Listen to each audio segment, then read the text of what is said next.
Évasion FM Conakry sur 90.7 FM. Des émissions, des débats, des émissions culturelles, des émissions sur le quotidien, ce que vous aimez, vos rêves. Évasion FM sur 90.7 FM à votre écoute. Évasion FM sur 90.7. Combo Combo fait Mouya.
Évasion FM 90.7.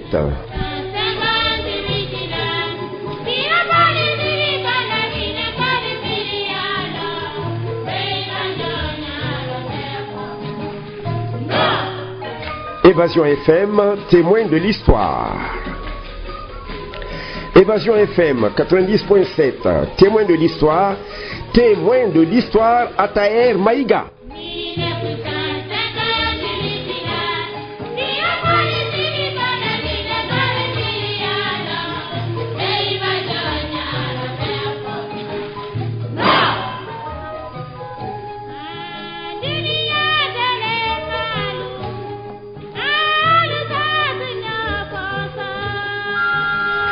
Évasion FM 90.7, témoin de l'histoire. Témoin de l'histoire, Ataer Maïga. Ataer Maïga, Ataer Maïga.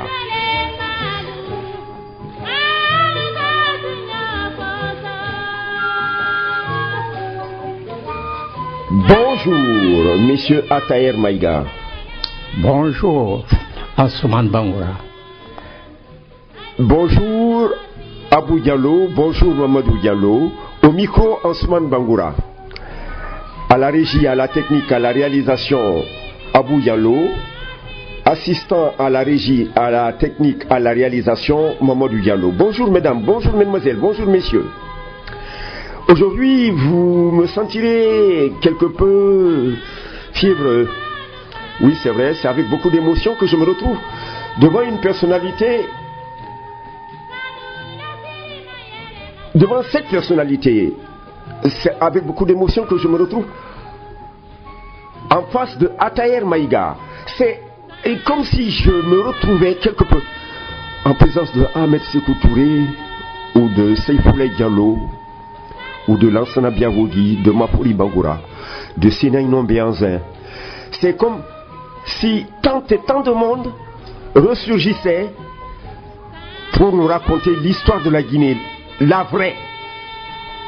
La Guinée telle qu'elle a vécu son histoire, sans déformation, sans exagération, sans surfétration, sans alibi, mais le plus honnêtement possible, textuellement, tel que de 1958 à 1984, la Guinée a vécu. Encore une fois, Monsieur Ataïr Maïga, bonjour. Bonjour, camarade Ansoumane Bangoura. Je suis votre camarade, hein? Absolument. De la Révolution démocratique africaine. Il ne faut pas qu'on s'en cache. Je m'en suis jamais caché. Je suis militant du PDG, militant de la Révolution démocratique africaine. Et comme on dit, c'est couturéiste. Là, je ne m'en cache pas. Mais, en tant que journaliste, je me veux honnête.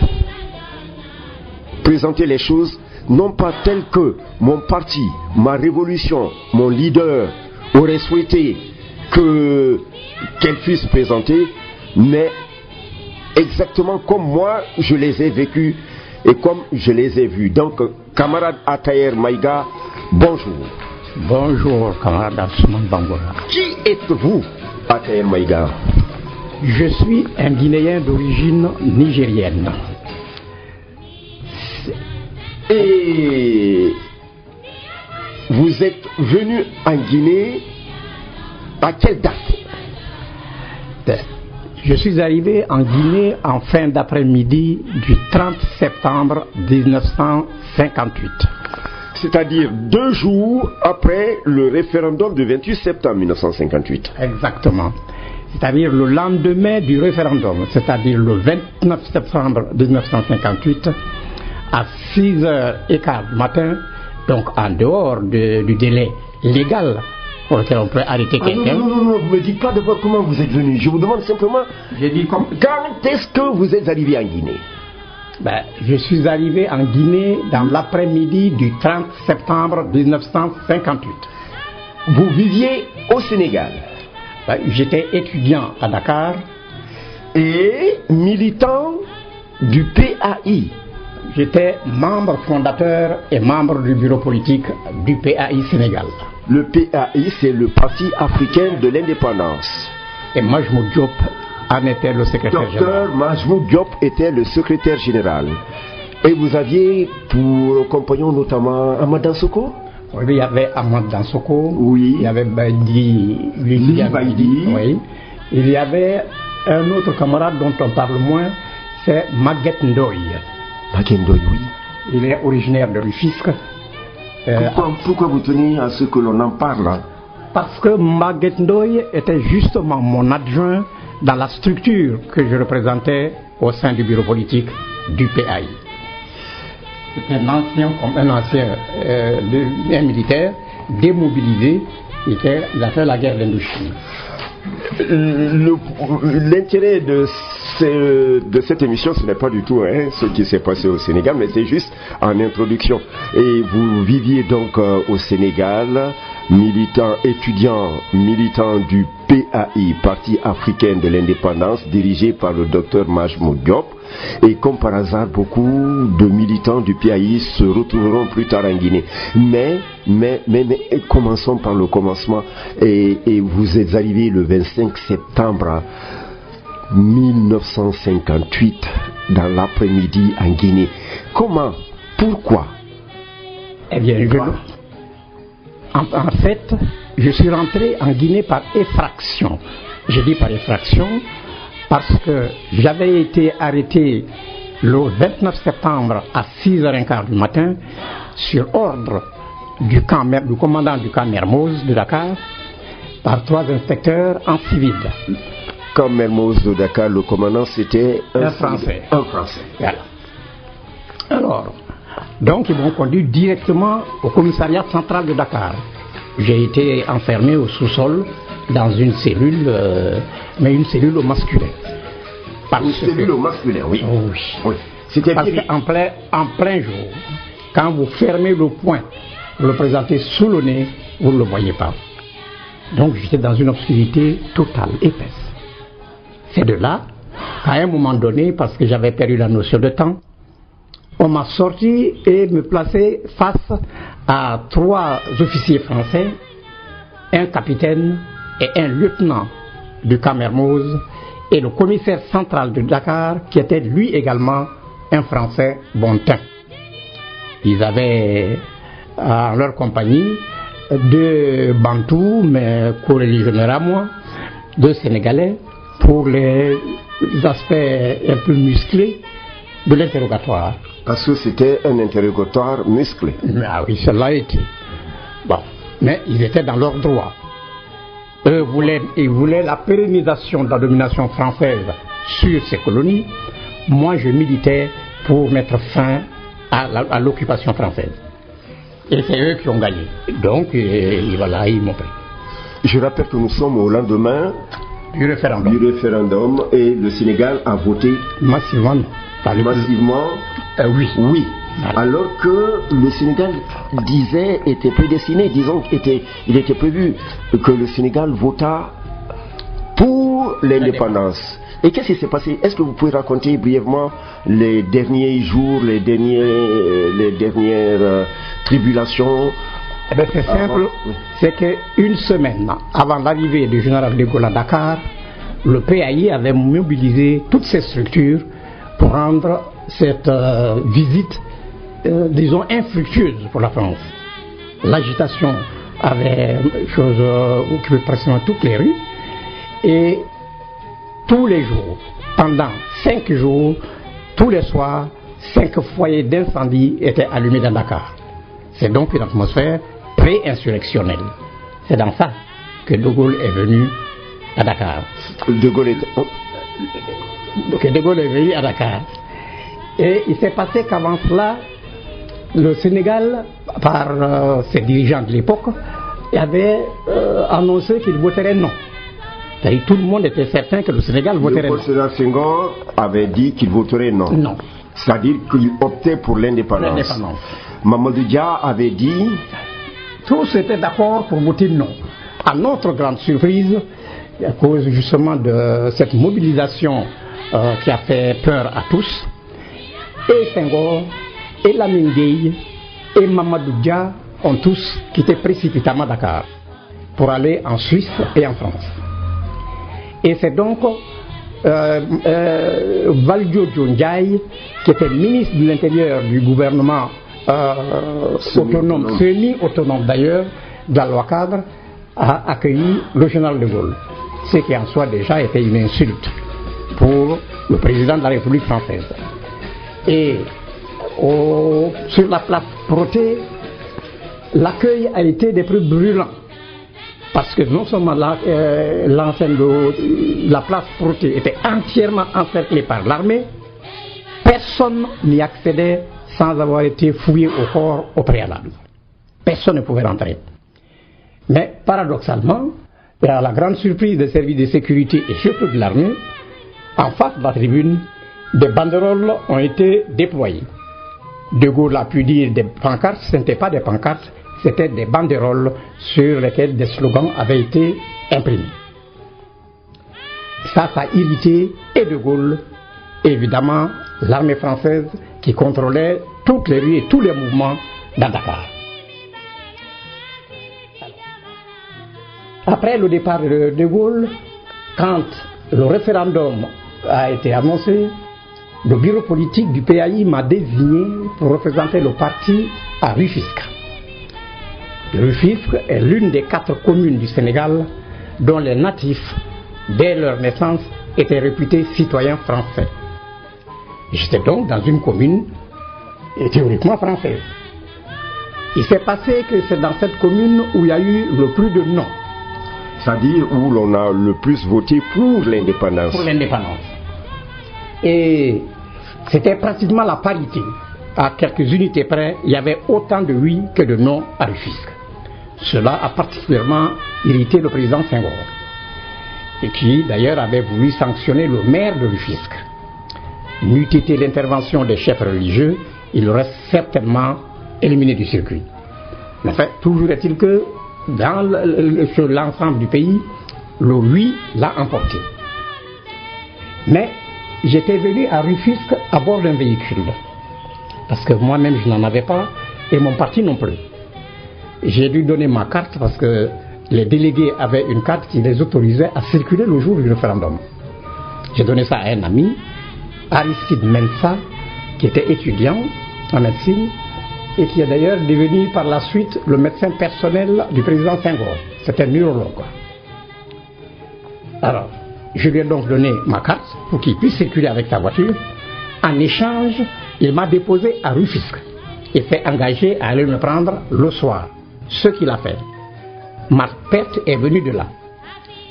Les résultats ayant été désastreux pour les Français à Rufisque, ils ont tenu à savoir qui j'étais et comment je m'y étais pris pour que le nom ait eu un score aussi élevé.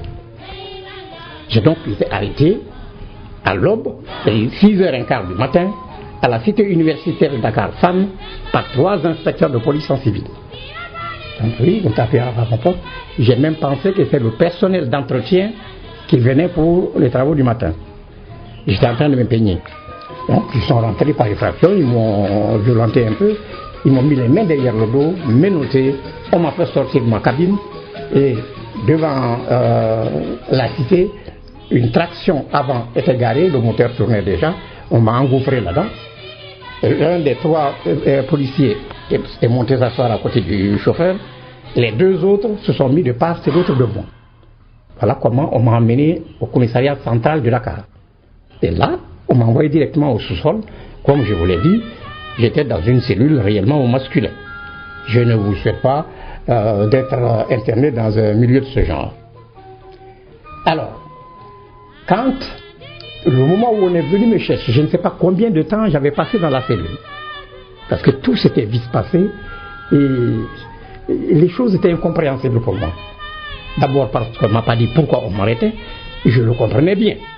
Mais j'aurais bien souhaité quand même qu'une autorité qui vient m'enlever me dise pourquoi elle me prenait.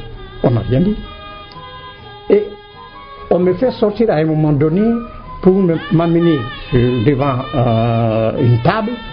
Derrière le bureau étaient installés justement les 3 officiers français dont je parlais, un capitaine et un lieutenant du camp Mermoz, assistés du commissaire central de Dakar. Et derrière moi, 2 Sénégalais. Alors, le capitaine me pose la question de savoir comment je m'y étais pris pour qu'il y ait autant de noms à Rufisque. J'ai exprimé mon étonnement. Je lui ai dit une telle question devrait être posée à l'armée française qui a géré le référendum de bout en bout et qui avait l'avantage sûrement de pouvoir être dans tous les bureaux à la fois et ils étaient massivement dans chaque bureau de vote, en tout cas à Rufisque. Et donc c'est à cela qu'il faut demander comment le vote s'est passé ou qu'il y ait eu autant de noms. Ils ont trouvé que certainement je n'avais pas bien compris la question. Ils disent donc qu'ils vont me mettre en communication avec Moscou. Je voudrais vous dire, membre du bureau politique du PAI, le PAI étant un parti marxiste-léniniste, dans leur esprit, c'est vraiment avec Moscou seulement qu'on devait me mettre en rapport. Ils m'ont donc mis des électrodes sur les oreilles, et avec magnéto à côté, moi je croyais même que c'était un téléphone de campagne, et je n'ai vu décharge électrique. Après, ils ont promené les électrodes sur d'autres parties du corps. Vous avez été torturé. Oui, dans le langage actuel et en dehors de la France, on parle de torture. Mais les Français qui se disent civilisés appelaient ça un lavage de cerveau. Le lavage de cerveau, c'est ce qu'on appelle ici torture. Retenez-le. Mais c'est la même chose. Et ceux qui ont fait cette pratique en Guinée ici étaient des élèves des Français. Ce n'est pas eux qui ont inventé ces méthodes. Et ce n'est pas la Guinée qui a importé du matériel. Le matériel utilisé ici était le matériel laissé par les choses. On y viendra, s'il vous plaît. Donc on vous met des électrodes, et puis Et puis après, on me réintègre. Et je répète exactement la même chose. Bon, ils se sont dit que certainement, je n'ai pas encore bien compris. Il faut absolument qu'on passe par des méthodes un peu plus musclées pour que je prenne conscience de la situation. Mais ma réponse n'a pas varié.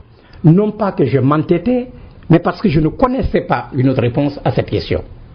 C'est les militaires français qui ont géré le référendum. C'est à eux donc qu'on devait poser la question, à moi. Maintenant, ils passent à la question fondamentale, parce que ça, là, au fond, c'était déjà passé, puisque leur vœu était exaucé, le Sénégal a voté majoritairement oui au référendum. Donc, ça, ce n'est plus ça qui les intéressait. Ce qui les intéressait maintenant, c'est le capitaine qui me demande encore qui a fait rentrer les banderoles sur la place Protet. Le 26 août 58, voilà, à l'arrivée du général de Gaulle. Donc je leur dis, j'ai dit, mais d'abord, moi je suis venu à Dakar pour étudier.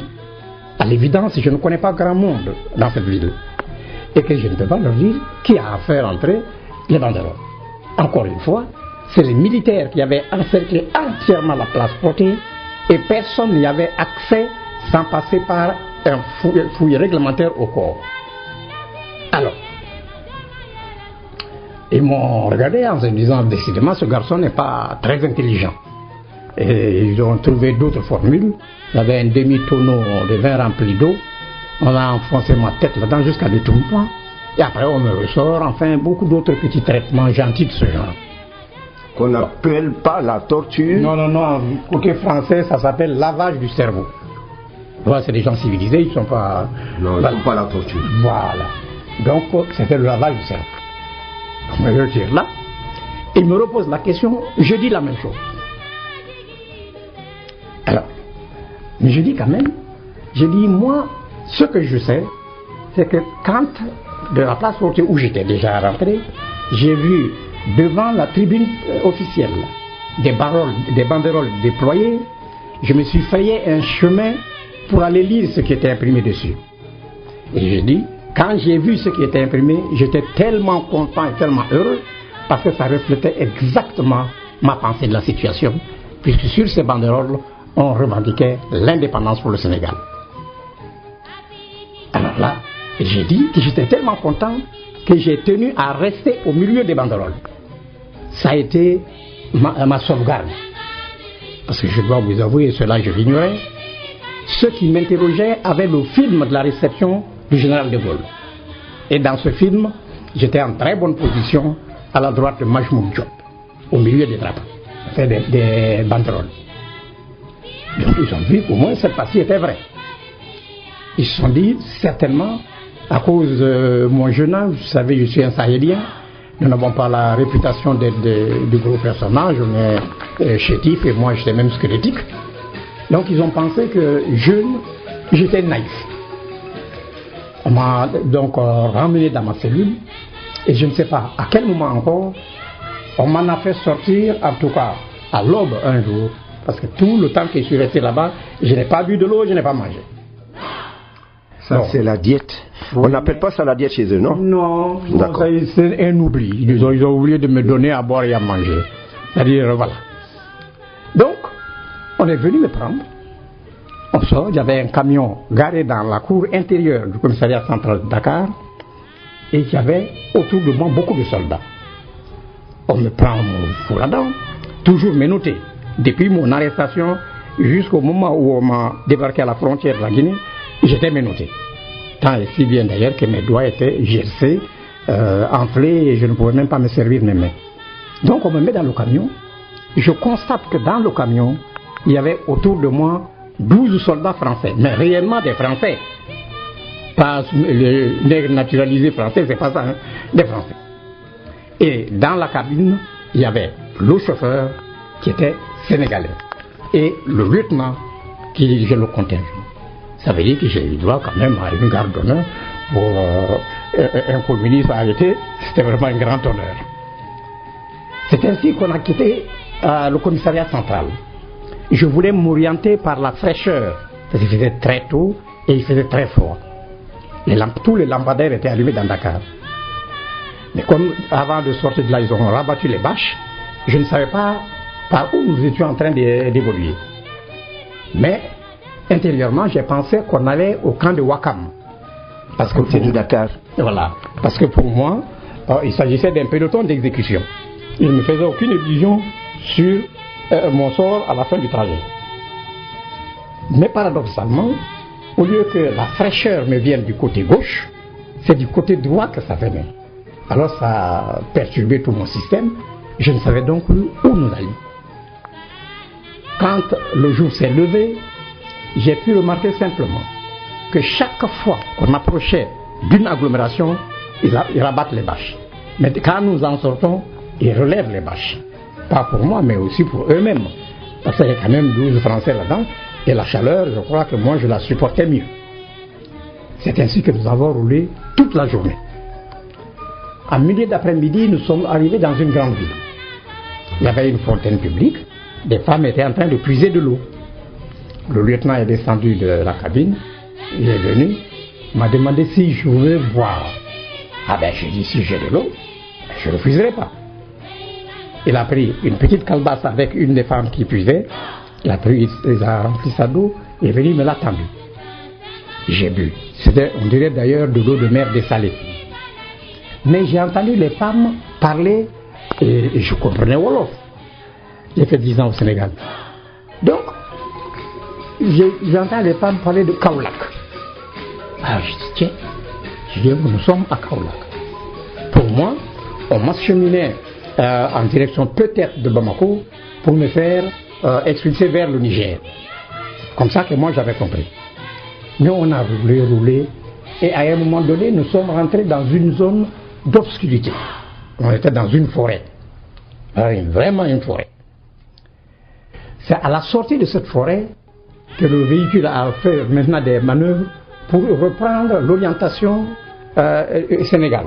C'est-à-dire, nous tournons le dos à la Guinée.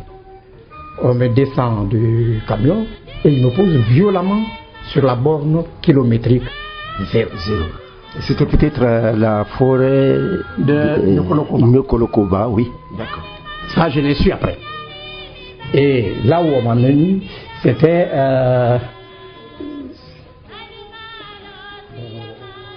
en tout cas dans Yukunkun. J'ai oublié le nom du village, quand je me rappellerai, je vous le dirai. Oui, d'accord. Yukunkun était le chef-lieu de la région qui est maintenant, avec comme chef-lieu maintenant, Koundara. À l'époque, c'était Yukunkun, qui abritait une mission protestante et catholique. Et voilà. Donc, ils viennent, ils me jettent sur ce truc. Kilomètre 0. Kilomètre 0. Et ils débarquent une grande caisse. Effectivement, moi j'étais assis, il y avait une grande caisse derrière moi. Parce qu'ils m'ont foutu là-dedans, je faisais face à l'arrière du camion. Ceux qui étaient derrière moi, je ne le voyais pas. Alors, c'est cette caisse qu'ils ont fait descendre. C'est plus tard que j'ai compris, dans la caisse, il n'y avait que mes ouvrages marxistes. Et rien que ça. Tout autre ouvrage que j'avais, que ce soit de littérature, de sciences, ils ont tout enlevé, confisqué. On ne m'a donc laissé qu'avec les ouvrages marxistes. Alors, le capital, mais j'ai encore le lot ici. L'anti-juring. Donc, ils m'ont laissé comme ça. J'étais surpris. Je me dis, mais comment? Quel est ce pays? On prend 13 soldats français pour accompagner quelqu'un qui est censé être un ennemi de la France. On vient le jeter à l'orée d'une forêt. On ne le frappe pas, on ne l'insulte pas, on ne lui tire pas dessus. Je dis, qu'est-ce que ça peut cacher? Bon, à un moment donné, j'ai commencé à faire des exercices pour pouvoir me servir de mes mains. Et puis, c'était surprenant, mais j'ai pris peur. J'ai dit, attention. J'ai dit, ça ne doit pas être gratuit, le fait de me poser là. J'ai dit, nous sommes à l'orée d'une forêt, une très grande forêt. Et les forêts ont la réputation d'abriter des fauves. J'ai dit, peut-être qu'ils préfèrent économiser leurs munitions et faire de moi le repas pour ces fauves. À ce moment, j'ai décidé qu'il fallait que je bouge de ce lieu. Je savais bien quelle était la direction de la Guinée maintenant, parce que sur la borne, quand on fait face à la borne, et côté droit, c'est marqué Guinée, côté gauche, c'est marqué Sénégal. Alors, je commence à marcher en direction donc de la Guinée. Après moins de 100 mètres, je réfléchis, je dis mais je ne peux pas quand même laisser toute ma bibliothèque dans la brousse. Je reviens en arrière et je choisis quelques ouvrages. L'Anti-Divine, Dialectique de nature, Le Manifeste, Fétichisme communiste. Le manifeste du Parti communiste. Voilà. Voilà. Donc, je prends ce livre, mais même ça c'était lourd pour moi. Mais enfin, je me suis contenté vraiment de ça d'abord. J'ai commencé à marcher et je souhaitais vivement qu'un véhicule vienne de l'arrière, côté Sénégal donc, pour venir en Guinée. C'était ça ma sauvegarde. Et c'est sur ça que je comptais. À un moment donné, j'entends un bruit de moteur. J'ai oublié de vous dire que les traitements très amicaux que j'ai reçus au commissariat central avaient déjà laissé des séquelles que je porte jusqu'aujourd'hui. Parce qu'à l'heure où nous sommes en train de parler, j'entends des grillons. Mais c'est dans le cerveau. On appelle ça l'acouphène. Alors, de sorte quand il y a un bruit, moi je ne peux pas savoir de quel côté me vient le bruit. Je peux entendre le bruit, mais je ne peux pas m'orienter là-dessus. J'entends donc un bruit de moteur. Je me suis immobilisé, je surveille, j'écoute, je tends l'oreille. Et puis à un moment donné, je vois côté Guinée, un peu loin, une grande colonne de poussière. J'ai compris que c'est certainement de ce côté que venait le véhicule. Bon, j'étais content, il y avait un véhicule, mais j'étais malheureux parce qu'il allait dans la mauvaise direction. Je ne pouvais pas m'embarquer dans ça pour retourner au Sénégal. Quand la voiture est arrivée à mon niveau, c'était une Simca à ronde. Elle m'a dépassé alors que j'ai fait des signes désespérés. Et c'est 100 mètres plus loin que la voiture s'est immobilisée. Ils ont fait marche arrière. Il y avait là-dedans un monsieur qui était un grand boubou. Je peux qualifier maintenant le boubou, c'était un boubou lépi. À l'époque, je ne connaissais pas le nom de ce tissu-là. Il descend et un garde-cercle, en vrai tenue réglementaire de garde-cercle, hein, chapeau, chicha aplati par devant comme du temps de Napoléon, et fusil à l'épaule. Ah, je me suis dit attention, enfin, là une affaire qui commence mal. Le monsieur important qui était devant me demande: c'est toi Maïga? Ah, j'ai dit oui. Enfin, moi aussi, en tout cas, je m'appelle Maïga. Je suis venu te chercher. Ah bon? Oui. Je dis alors là, j'ai alors là, mon compte est soldé. Enfin, ben, il me demande: où sont tes bagages? Et je fais signe en lui indiquant que c'est de l'autre côté, sur la borne kilométrique 0. Il est monté. Le ton était un peu rude. Mais maintenant, je peux vous expliquer pourquoi le ton était un peu rude. C'est parce que tout le monde était nerveux en Guinée. À la suite du référendum. C'est donc des Guinéens. Des Guinéens. Mais ça, je l'ai su. Après, vous verrez à quel moment. D'accord. Donc, tout le monde était sur les nerfs. Parce que les officiels français avaient un comportement vraiment inamical. Ils n'étaient pas contents et ils le faisaient sentir à tout le monde. Alors, donc, nous arrivons à côté de la caisse. Elle était trop grande pour entrer dans la voiture. Une Simca à ronde. Simca à ronde. Oui. Donc, mais pour les jeunes qui ne connaissent pas, hein, c'était des voitures d'époque, c'était de petites voitures. Oui. Elles pouvaient être confortables, luxueuses, mais c'était de petites voitures Simca. Oui. Et c'est d'ailleurs des voitures qui avaient été attribuées aux conseillers territoriaux. Voilà. Tout ça, je ne le savais pas. C'était ma première fois de venir en Guinée. C'est pour cela que je vous ai dit que je suis rentré en Guinée par effraction. Je n'avais pas de visa, je ne m'étais pas fait annoncer, et je n'avais aucun document pouvant me faire identifier. Parce qu'au commissariat, on a tout pris. Extrait de naissance, carte d'étudiant, carte d'abonnement au car GG, ils ont tout pris. Je n'ai pas le droit d'avoir sur moi des documents officiels français. Donc j'étais un illustre inconnu qu'on venait jeter à la frontière de la Guinée. Ce qui pouvait rendre ma tâche difficile. Alors, Donc le monsieur m'embarque, il ouvre le coffre, le chauffeur qui est ingénieux, avec le garde, ils mettent la caisse dans le coffre ouvert. Mais le monsieur là était, à ces moments perdus, il était chasseur. Donc il avait des cordes dans la voiture.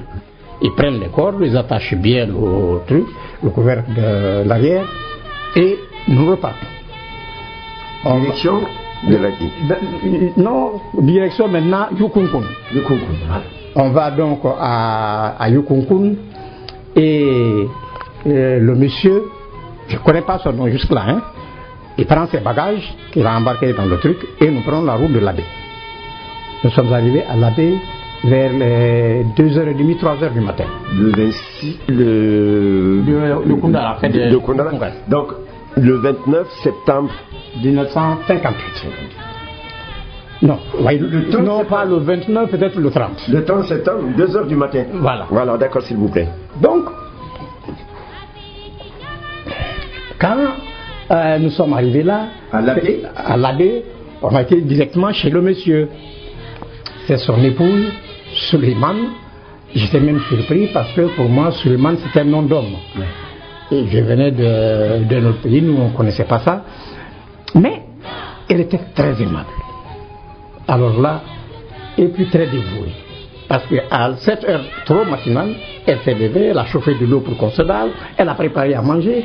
En fait, elle a fait tout ce qu'on peut faire à un autre. Nous avons mangé et j'avais la chance parce que je ne portais sur moi que la tenue que j'avais. C'était une paire de chaussures, un pantalon, un tricot, une chemise nylon et une jaquette. C'est ça seulement que j'avais. Tout le reste, on avait pris. Même ma montre libre, on m'avait soulagé de ça au commissariat central. Oh, à l'époque, les montres libres, c'était quand même, c'était de la valeur. Et nous, on appréciait les bonnes choses. Alors, donc, on déjeune, on se lave, et vraiment, on se couche.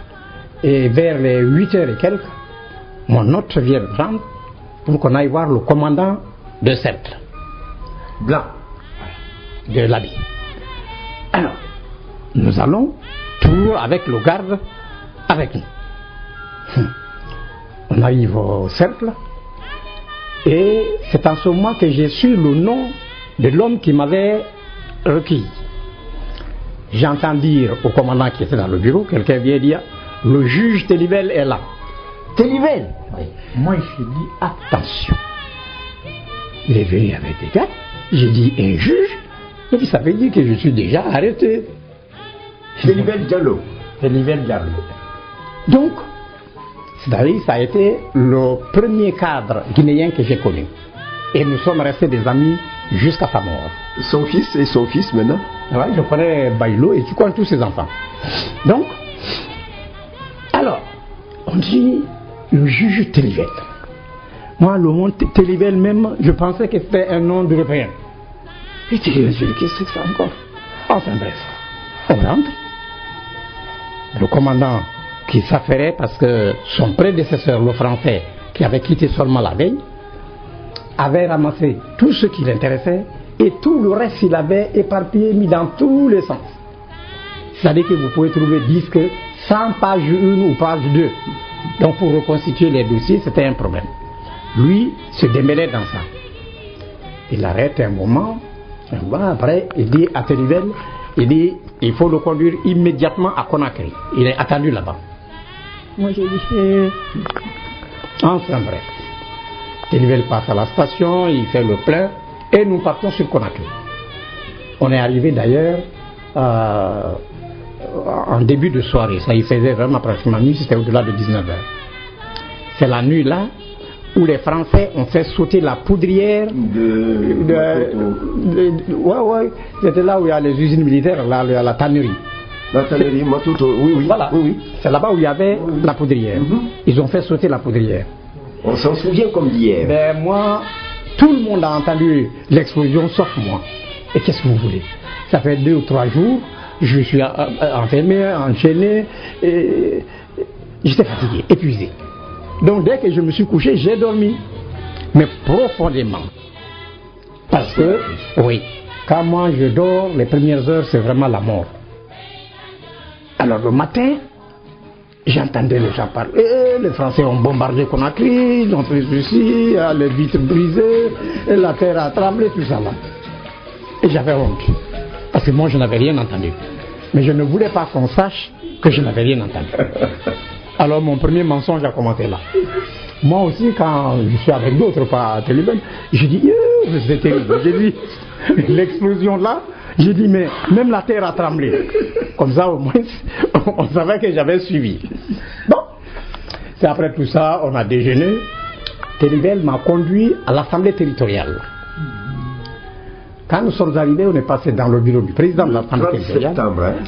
Ouais, ça doit être, en tout cas, c'était. Septembre, oui. Ça doit être avant le 2 octobre. Le 2 octobre. D'accord. Parce que le 2 octobre, c'est la proclamation de la République. Donc, on rentre. Pour la première fois, je vois un visage ami. C'était Saïfoulaye qui était entouré de tous les trucs. Pourquoi ami? Parce que Saïfoulaye avait fait le Niger. Et il a même dirigé là des cercles d'études marxistes. Il était secrétaire général du groupe d'études communistes. Et c'est donc une vieille connaissance à moi. Ah, d'accord. Dès qu'il m'a vu du pays, alors il a bondu sur moi, on s'est embrassé. J'ai dit enfin, je suis délivré. Après, il dit à Télébène, il est conduit lui au palais. Je vous dis. Il savait qu'ils étaient déjà informés. Je vais vous expliquer. Voilà, d'accord. Donc, Télébène m'amène au palais. Je trouve le président entouré de tous les dirigeants. Sékou Touré. Sékou Touré. Que tu connaissais déjà par la. Voilà. Parce qu'il avait été grand conseiller de l'AOF. Je l'ai connu à cette occasion. Il y avait lui, il y avait Moussa Diakité, il y avait Saïfoulaye lui-même, etc. Nous étions là, donc, quand je suis arrivé là, le président fait la présentation. Il dit c'est notre camarade qui a été expulsé de Dakar. J'ai compris que lui savait déjà de quoi il s'agissait. Mais je vais vous expliquer comment il l'a su. C'est que, comme c'est le camp Mermoz qui me gérait, j'étais un détenu de l'armée française, le commissaire attendait les instructions du commandant du camp Mermoz, en ce qui me concerne. Le capitaine donc s'est mis en rapport avec son commandant. Il a expliqué les derniers développements, ma réaction, et voilà. Et le commandant lui a donné ordre de me faire expulser en direction de la Guinée. Lui donc a répété ça à haute voix au commissaire. À cet instant-là, il y avait un policier, un Africain, un Guinéen, qui était à côté, qui a entendu. Et quand il est sorti, il a foncé tout droit à la gare, à la poste centrale de Dakar. C'était vers le port. Là, travaillait un de ses compagnons, c'est-à-dire un homme de Gawal comme lui. Celui-là s'appelait Saliou Gawal. L'opérateur là était un télégraphiste. Il dit à celui-ci, il dit, on vient d'arrêter un communiste qu'on doit expulser en direction de la Guinée. Parce que ce qu'il a entendu, c'est ça seulement qu'il pouvait dire. Il ne savait pas vers quelle frontière la Guinée. Ça lui dit, mais comment? Il dit, Maïga, il dit, mais c'est notre leader. C'est un responsable du pays. L'autre dit, en tout cas, on doit l'expulser en direction de la Guinée. Dès que le policier est parti, il est rentré dans sa cabine parce que la France n'avait pas encore coupé les relations télégraphiques entre la Guinée et ses anciennes colonies de l'Afrique de l'Ouest. Donc, il envoie 2 télégrammes. L'un au vice-président du conseil de gouvernement de Guinée, le président Sékou Touré. L'autre au président de l'Assemblée territoriale, Saïfoulaye Diallo, pour leur dire que j'ai été arrêté par l'armée française et que je dois être expulsé en direction de la Guinée. Lui aussi ne pouvait pas dire plus. Aussitôt, ces deux se sont mis en rapport avec l'abbé et ils ont demandé à un certain Tcherno Mamadouba, qui devait être le commandant, le successeur du commandant français qui était là, pour dépêcher les gens sur les frontières Mali, Yambérin et Yukonkon. Cet incident, Télibert, lui, a été désigné pour Yukonkon et le commissaire central de l'abbé pour Mali, Yambérin. C'est donc Télibert qui m'a accueilli. Là, c'est donc mon premier hôte guinéen. Oui. Alors, là, quand le président a fini de faire les présentations et autres, tous ceux qui étaient là, il y avait 3 qui voulaient absolument que je loge chez eux. Il y avait l'Ansama Diané, qui avait fait le Niger également. Il y avait Saïfoulaï. Et il y avait le vieux Abdrahman Danen, qui lui également avait fait le Niger. Dans la pipe. Voilà, Oui. c'est ça. Alors, les gens, ils se regardent pour dire, mais qui va l'emporter? Le président dit non, qu'il n'y a pas de débat. La priorité revient au doyen. C'est ainsi donc que mon premier tuteur, c'est Abdrahman Diallo. Il était en ce moment ministre de la coopération. Docteur Abdrahman Diallo. Voilà.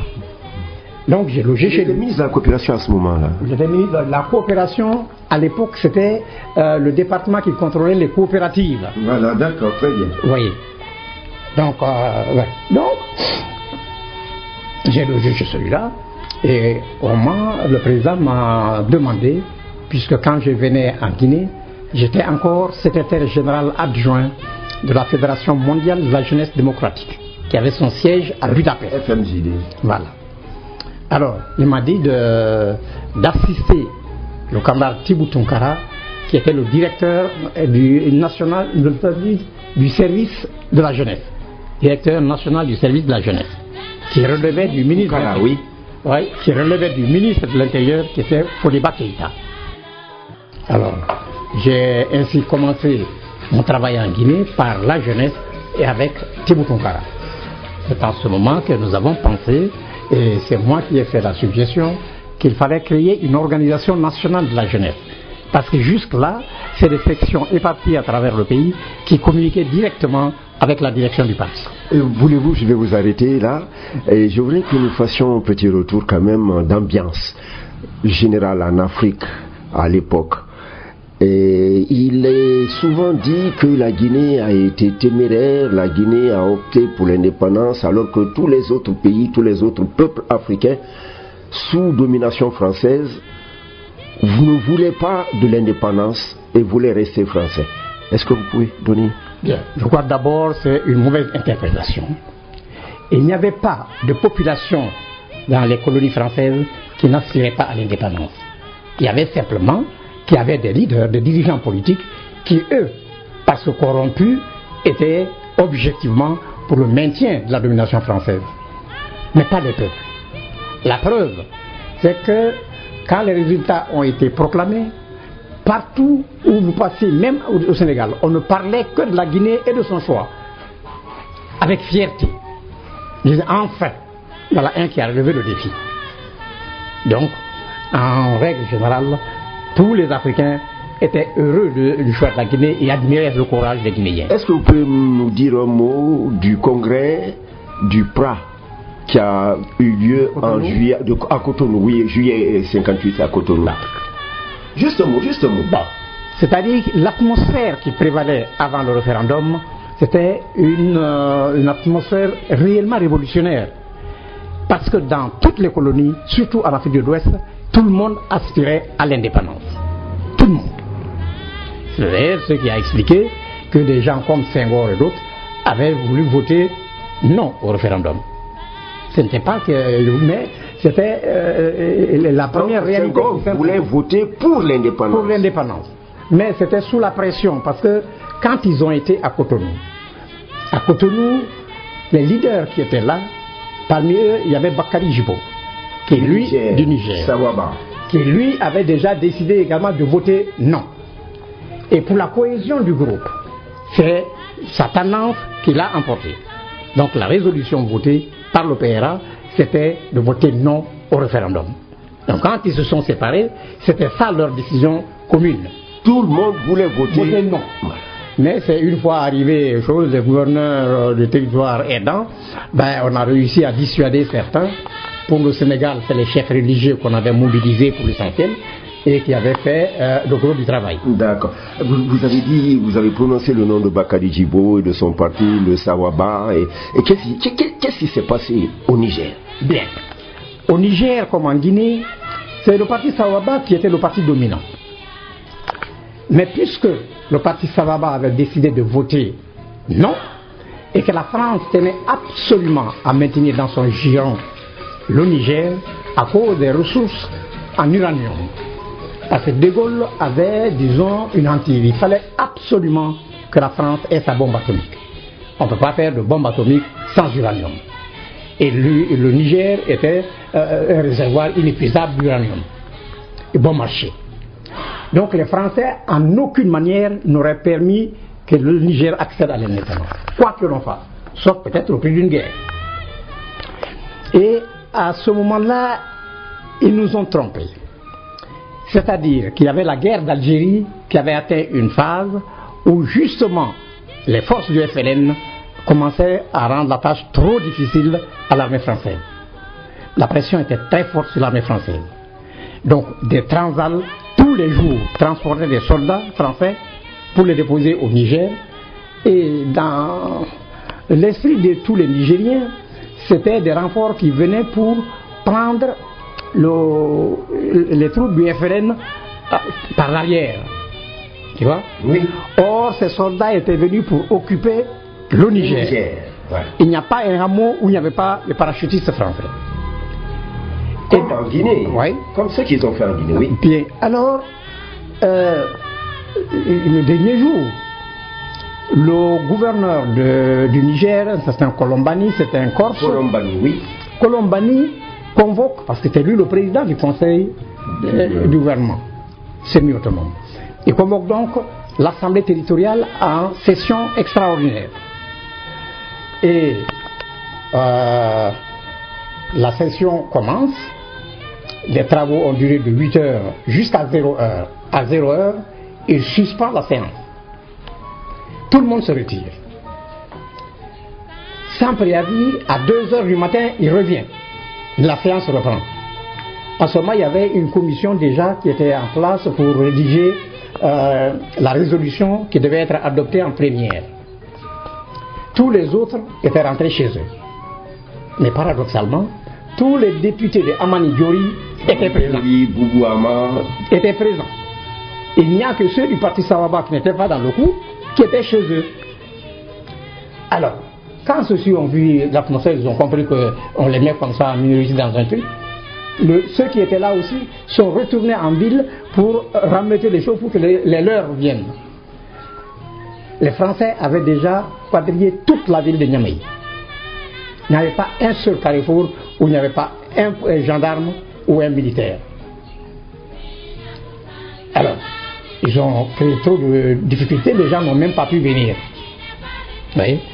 Donc, le peu de conseillers territoriaux qui étaient là, majoritairement du parti de Amani Diori, le gouverneur du Bala qui a un conflit entre lui et son vice-président. Et il faut que l'Assemblée tranche. L'Assemblée, évidemment, entre lui et Bakari Djibo. Donc, ces conseillers-là, majoritairement du parti de Diori, votent une résolution pour dire qu'il destitue le vice-président, qui n'était pas là. Il le destitue et sur place, on met Amani Diori à sa place. Et ces députés étaient majoritaires, ils étaient dans le coup. Donc voilà comment ils ont commencé. Et dès le matin, on a commencé à donner la chasse aux dirigeants du parti Sawaba. Ils sont dispersés. Certains sont partis au Nigeria, d'autres au Mali, comme Bakari Djibo. Bakari Djibo est parti d'abord au Mali. Avant de venir en Guinée. Il est venu en Guinée 9 ans après moi. 9 ans après. Ah oui, d'accord. Donc, Bakari Djibo, lui, était au Mali. Mais au Mali, on a assassiné le premier responsable de la jeunesse du parti Sawaba, qui s'appelait Ardali Daouda. Il a été poignardé et voilà, ils l'ont assassiné là. Bakari a compris donc qu'il n'était pas en sécurité à Bamako.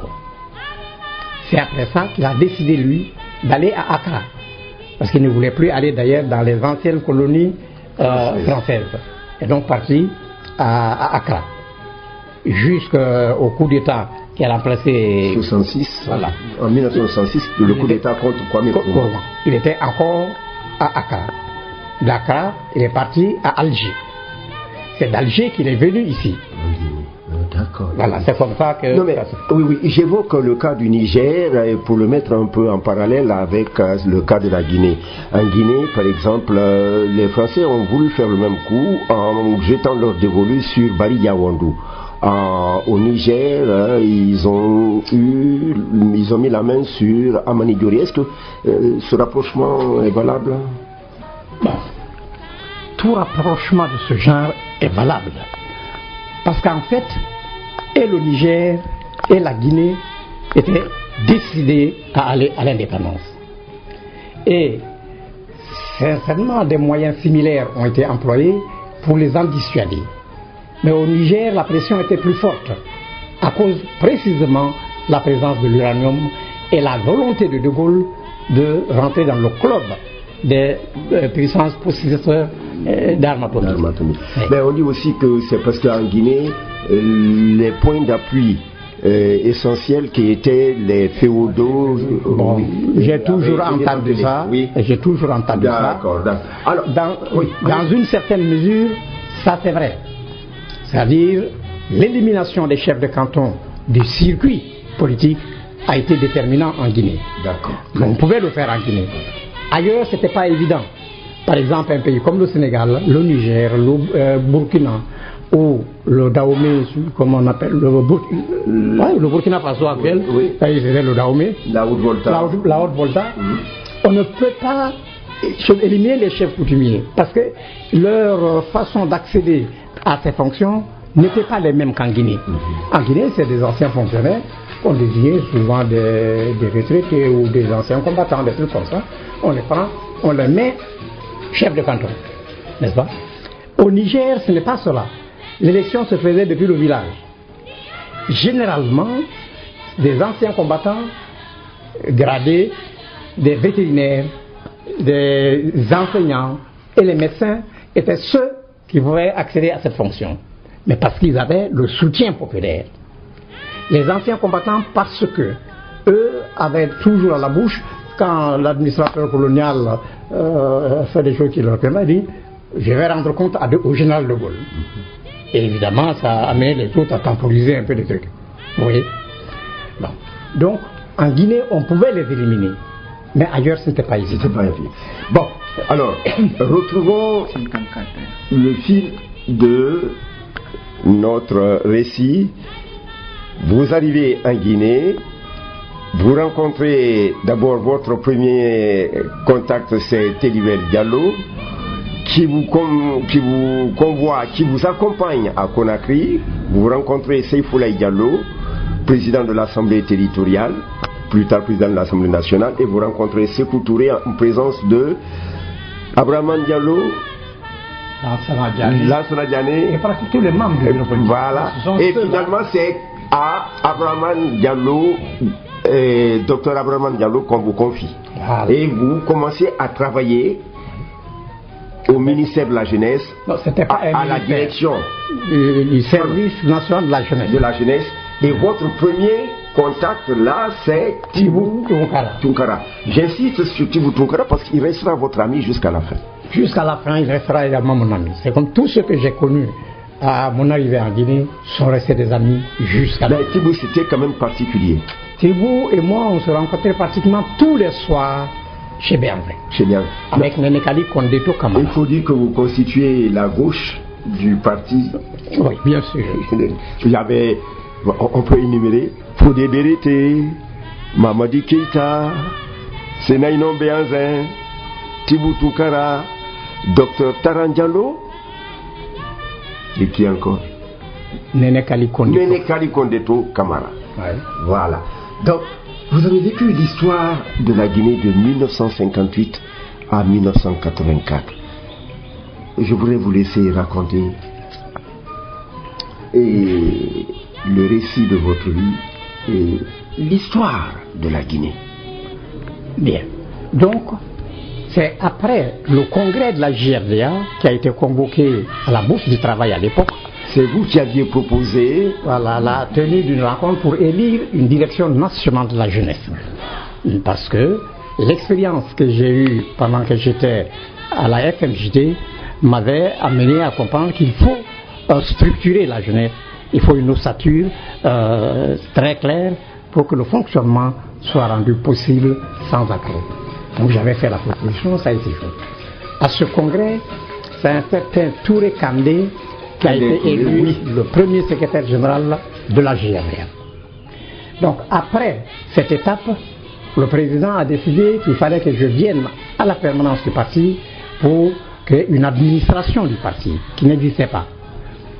Au départ, la permanence du parti, c'était à là où il y a le lynx, là, la rue là, qui descend, qui passe devant la mosquée sénégalaise. Sous l'arbre il y avait un truc, on rentrait sous un portique.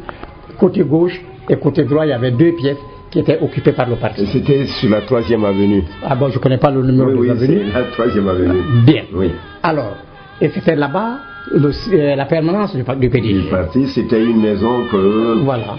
Ibrahim Touré avait mise à la disposition. Et là, il y avait Bangali Kamara à l'époque. Et surtout Daouda Kamara. Daouda Kamara était le secrétaire permanent du parti. Oui. Alors donc le président m'a envoyé, il m'a dit d'aider à asseoir une administration du parti. Et d'ailleurs la note qu'il m'a envoyée, qui était rédigée par le secrétaire politique Saïfoulaye Diallo, indiquait simplement que le camarade Maïga va à la permanence en qualité de secrétaire administratif, mais qui ne relève que de l'autorité du secrétaire général du parti. Donc j'étais là-bas et je ne dépendais que du secrétaire général. De Sékou Touré. Toute ma vie en Guinée. Et c'est Saïfoulaye qui a fait la note. La note, sur instruction du président. Donc, je suis... Donc, durant toute votre vie, tout votre séjour en Guinée, vous n'avez dépendu que du secrétaire général du PDG. Vous n'avez dépendu d'aucune structure, d'aucune autre personne, sauf lui. Et dans sa fonction de secrétaire général. En tant pas de président de la République. Parce que le président de la République, quand il est absent, il y a un intérimaire. Mais le secrétaire général du parti, il n'y a pas d'intérim. C'est pour cela que je ne dépendais que du secrétaire général. D'abord parce que j'avais un certain franc-parler, je disais à chacun ce que je pense réellement, et le président voulait me protéger contre tous. Et il l'a fait. Jusqu'à sa mort, je n'ai jamais dépendu que de lui. Ça a rendu évidemment certaines jaloux, voilà, et puis ça m'a créé des amis, mais qui n'ont jamais été au-delà de la mauvaise intention. Oui. Personne ne pouvait passer à l'acte. Donc j'étais vraiment un homme protégé. Alors, c'est là où, avec le secrétaire politique, le secrétaire permanent de l'époque et le secrétaire général, on a pensé qu'il faut qualifier les structures du parti. Parce qu'à l'origine, le PDG également était composé de sections éparpillées à travers le pays. Il y avait des fois un petit hameau d'une région qui était une section. Alors qu'il y a des grands centres qui n'étaient pas des sections. C'est vraiment pas harmonieux. Donc nous avons harmonisé tout ça pour que dans chaque village, dans chaque hameau, il y ait un comité de base du parti. Et que tous les comités de base du parti d'un arrondissement constituent une section. Et toutes les sections d'une région, c'est-à-dire les préfectures actuelles, constituent une fédération. Mais l'appellation fédération est venue plus tard, c'est plus tardivement. Alors, donc, et comme le parti était un parti vraiment organisé, le PDG était mieux organisé que le parti Sawaba, honnêtement. Et je ne sais pas s'il y avait en Afrique de l'Ouest un parti aussi bien organisé que le PDG, qui avait des militants faciles à mobiliser et disciplinés. Alors, instruction a été donnée donc aux sections du parti d'exercer la plus extrême vigilance autour d'eux. Parce que on a compris qu'il y a une certaine hostilité de la part de la France. L'hostilité ne disait pas son nom, mais on la vivait au quotidien. Par exemple, les Français, sans compter le sabotage économique, la fausse monnaie qu'ils ont pu introduire, etc., mais ça c'est venu en 60. Mais très tôt déjà, ils ont coupé les ressources aux pensionnaires. Donc, ils ne payaient plus les pensions aux anciens combattants. C'était pour les mécontenter. Mais l'État guinéen a pris en charge ces pensions. Or, c'est des gens qui ont risqué leur vie pour la libération de la France. L'opinion en France s'est émue. Ils ont trouvé quand même que des gens qui ont risqué leur vie pour la France on les laisse ils sont des laissés pour compte, et c'est le gouvernement guinéen qui les prend en charge. Quand même, il y a là un anachronisme qu'il fallait résoudre. L'État français fait semblant de faire volte-face et de revenir en arrière. Ils assouplissent donc leur position. Alors que la Guinée avait demandé à faire partie de la zone CFA avec des conditions particulières. Ils ont refusé, ils ne discutent même pas ça. Surtout les Houphouët et Senghor ne voulaient pas du tout qu'on discute ça avec la Guinée. Sinon, ce serait les désavouer eux. C'est subitement cette France-là qui se réveille, qui dit mais bon, elle va payer les pensions des anciens combattants, et donc mais il y a une condition, il faut qu'ils fassent le recensement physique des anciens combattants. Donc ils viennent sur le terrain, ils les voient physiquement, ils les enregistrent, et que ce contrôle doit être fait par des agents du Trésor public français. L'État guinéen n'a pas vu malice, on a accepté. Ceux-là viennent pour ce recensement. Ils ont sillonné tout le pays, librement. Malheureusement pour nous, en réalité, ils avaient comme mission essentielle, en dehors de ce recensement qui était la couverture, de recruter parmi les anciens combattants des hommes qu'ils pouvaient organiser en groupe de combat pour animer des centres insurrectionnels dans les différentes parties du pays. Et ils l'ont fait effectivement. Mais parallèlement au recrutement de ces anciens combattants-là, ils avaient commencé à cacher le long de nos frontières, avec le Sénégal et la Côte d'Ivoire, des armes. Mais puisque la consigne donnée par le parti voulait que les militants soient vigilants, que tout mouvement suspect, toute chose anormale qu'ils voient, ils devaient les porter à la connaissance de leur hiérarchie. Et donc, ce sont les militants du parti, dans les zones frontalières, qui ont constaté qu'il y avait des mouvements intempestifs de gens, inconnus d'eux, qui venaient y passer, des fois c'est la nuit, enfin, ils signalent. Une mission est dépêchée. Cette mission approfondit ces trucs-là et découvre les premières caches d'armes. Quand les caches d'armes-là ont été trouvées, le parti a organisé un meeting. On a montré les armes et on a dénoncé la source des armes. Les Français étaient pris de court. Et les anciens combattants, certains ont eu peur. Eux-mêmes sont venus rendre les armes qu'on leur avait données. Et ils ont révélé le reste. Ça nous a permis de savoir que ce qu'on a vu à la frontière n'était qu'une partie d'un complot plus vaste.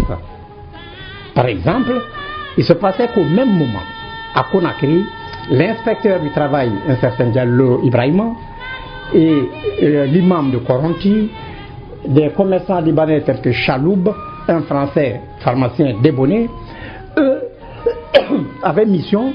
Debonnet ou Rossignol? Non, Debonnet, pharmacien, oui. D'accord, c'est Debonnet. Alors, Rossignol aussi était là-dedans. Donc, Rossignol était plutôt ophtalmologue. Hein. Ouais.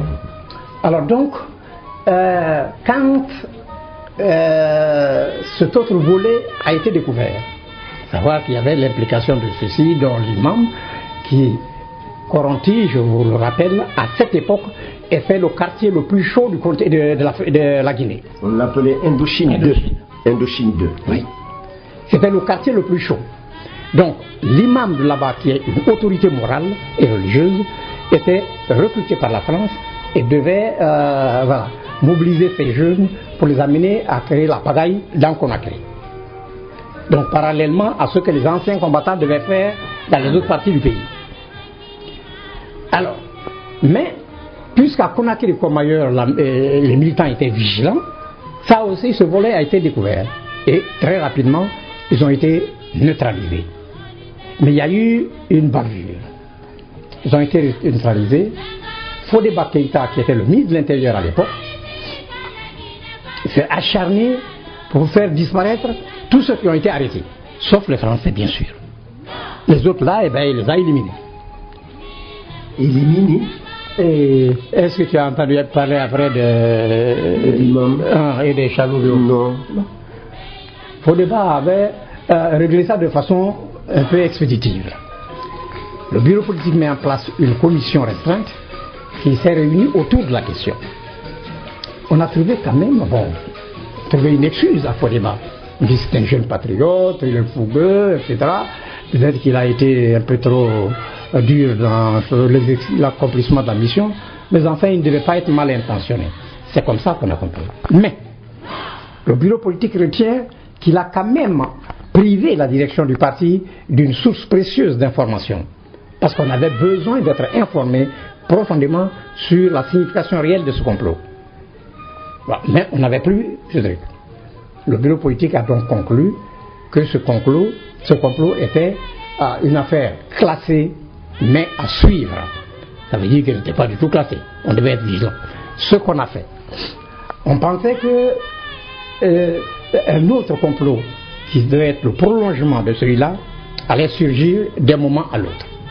On a élevé le niveau de vigilance et c'est le complot qui a suivi, c'était celui des marxistes des PAI Sénégal et Guinée et du syndicat des enseignants. Mais ce complot... Ça c'est en 1961, 1961.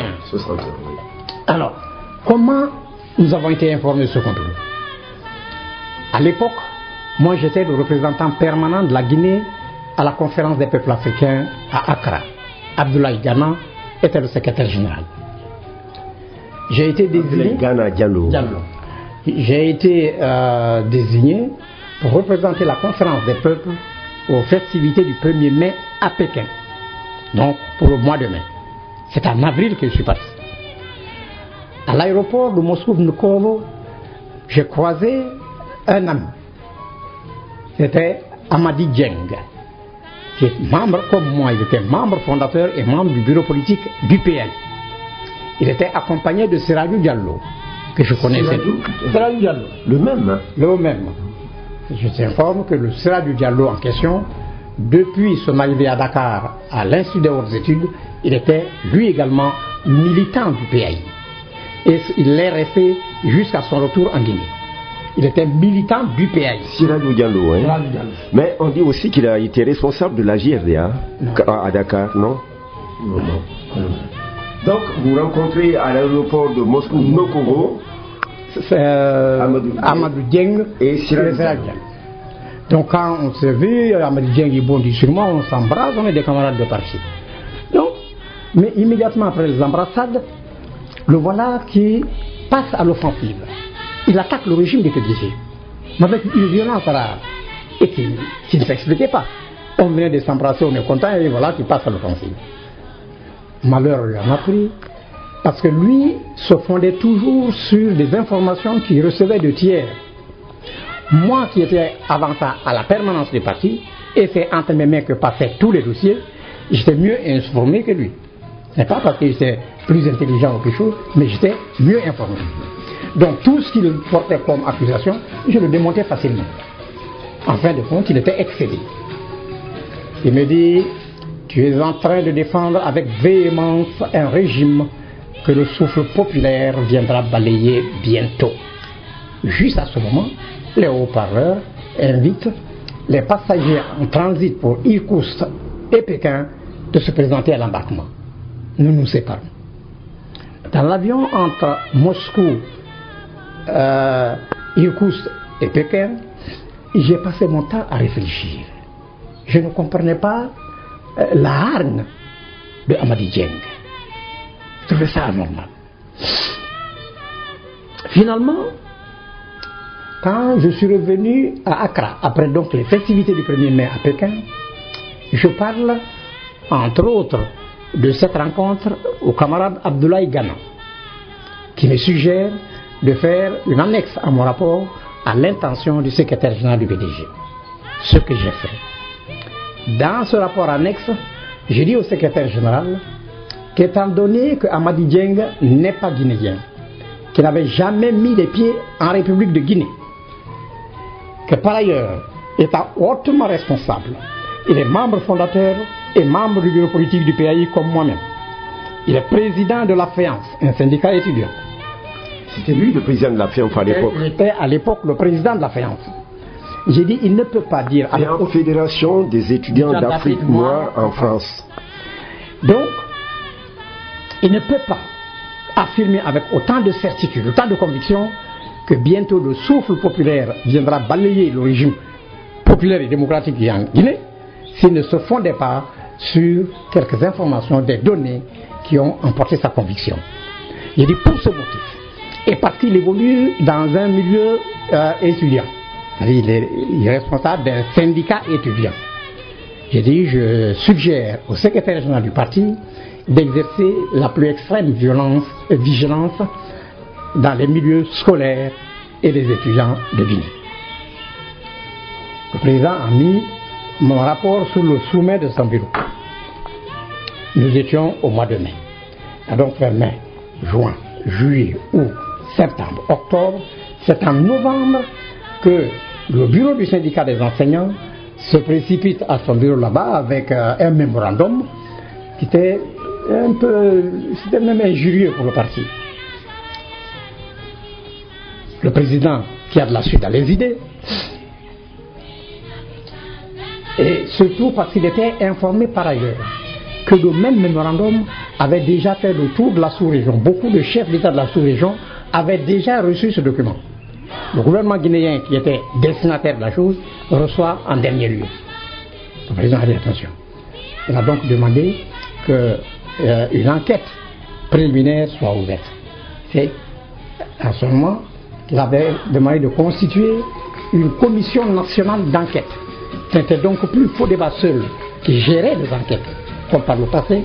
Maintenant, c'est cette commission et elle était présidée par Léo Maka, qui était le secrétaire permanent. Alors, on a donc interpellé les 12 membres du bureau du syndicat des enseignants. À l'enquête préliminaire, il s'est avéré que seulement 5 étaient au courant de la rédaction de ce mémorandum. Les 7 autres avaient été tenus soigneusement écartés de la rédaction du document. Donc, les 7 là ont été libérés. L'enquête approfondie autour des 5 a révélé, tandis que des membres du bureau du syndicat étaient tenus à l'écart, qu'il y avait des éléments qui n'étaient même pas des enseignants, et donc qui n'appartenaient pas à son syndicat, qui étaient parmi les concepteurs et les directeurs de ce mémorandum. Et bien, c'était des ingénieurs, des magistrats, etc. Donc ça, eux ont été interpellés à leur tour. Leur interpellation a révélé d'abord qu'ils avaient tous en commun une chose. Ils étaient des militants ou des sympathisants du PAI. Or, le PAI s'était autodissous après la visite que Majmoud Diop a effectuée en Guinée. Mais Majmoud Diop lui-même a été emporté par l'élan de cette réception. S'il vous plaît. Majmoud Diop est arrivé en Guinée après l'indépendance. C'était avant 59. Avant 59. C'est-à-dire à la fin de l'année. Non. Majmoud Diop s'était réfugié à Bamako. Oui. Puisqu'il était à Bamako, et c'est là-bas qu'il a conçu l'idée de venir en Guinée. C'est donc de Bamako qu'il est venu en Guinée. Comme il avait fait voter non, comme le PDG, le président, enfin le bureau politique du PDG, a décidé de lui réserver un grand accueil. C'est pour cela qu'il y a eu une grande mobilisation. Mais Majmoud Diop a pensé qu'il devait ça à son aura personnel. Que c'est à cause de son aura-là que la population s'est mobilisée. Alors que c'est la capacité de mobilisation du PDG et ses militants qui ont... voilà. Ils n'avaient pas compris. Alors, mais il a quand même demandé à l'époque l'autodissolution du PAI et demander à tous ceux qui sont du PAI d'intégrer individuellement le PDG. Donc, et la commission d'enquête s'aperçoit que le noyau non-enseignants qui avaient participé à la conception et à la rédaction du mémorandum, que vous jugez presque injurieux pour le gouvernement, que ce noyau-là était composé exclusivement d'anciens membres du PAI. Et donc, des gens du PAI, dont le représentant personnel de Majmoud Diop après justement sa réception, les rapports étaient vraiment bien. Il avait donc désigné Nyang Seni pour le représenter auprès du PAI et du PDG. Alors, donc l'interpellation de ces nouveaux éléments a amené à découvrir qu'ils avaient déjà noyauté le syndicat des enseignants. Mais pas seulement, qu'ils s'étaient assuré le soutien de l'ambassadeur de l'Union soviétique à Conakry, qui s'appelait Daniel Solod. Alors, et c'est ce qui explique que le gouvernement guinéen ait pris la décision d'expulser l'ambassadeur de l'Union soviétique, qui par ailleurs, parce que l'Union soviétique était la principale puissance qui appuyait la Guinée sur le plan international. Mais c'était aussi le plus grand soutien de tous les mouvements de libération de notre continent. Et c'est à cause de l'implication de l'Union soviétique que la Haute Cour de justice a qualifié ce complot de simple menée subversive des enseignants. Effectivement. Mais ce n'était pas une menée, c'était vraiment un complot. Non, mais parce que là, Sidi Kikobele Keita, par exemple, l'historien Sidi Kikobele Keita dit menée subversive des enseignants. Il n'a pas il dit pas complot. Non, parce que c'est ce que la Haute Cour de justice a décidé. D'accord. Or, la Haute Cour l'a décidé parce que l'Union soviétique était impliquée. La Guinée estimait, c'est vrai que cette attitude de l'ambassadeur de l'Union soviétique porte atteinte à la souveraineté de la Guinée. Mais comme par ailleurs, l'Union soviétique était le plus grand soutien de tous les mouvements de libération de notre continent, et même le rempart pour la Guinée, qui ne sied pas que ce soit nous qui affaiblissions l'Union soviétique. C'est pour ce motif qu'on a requalifié ce complot pour ne pas nuire à l'Union soviétique. C'était une décision hautement responsable.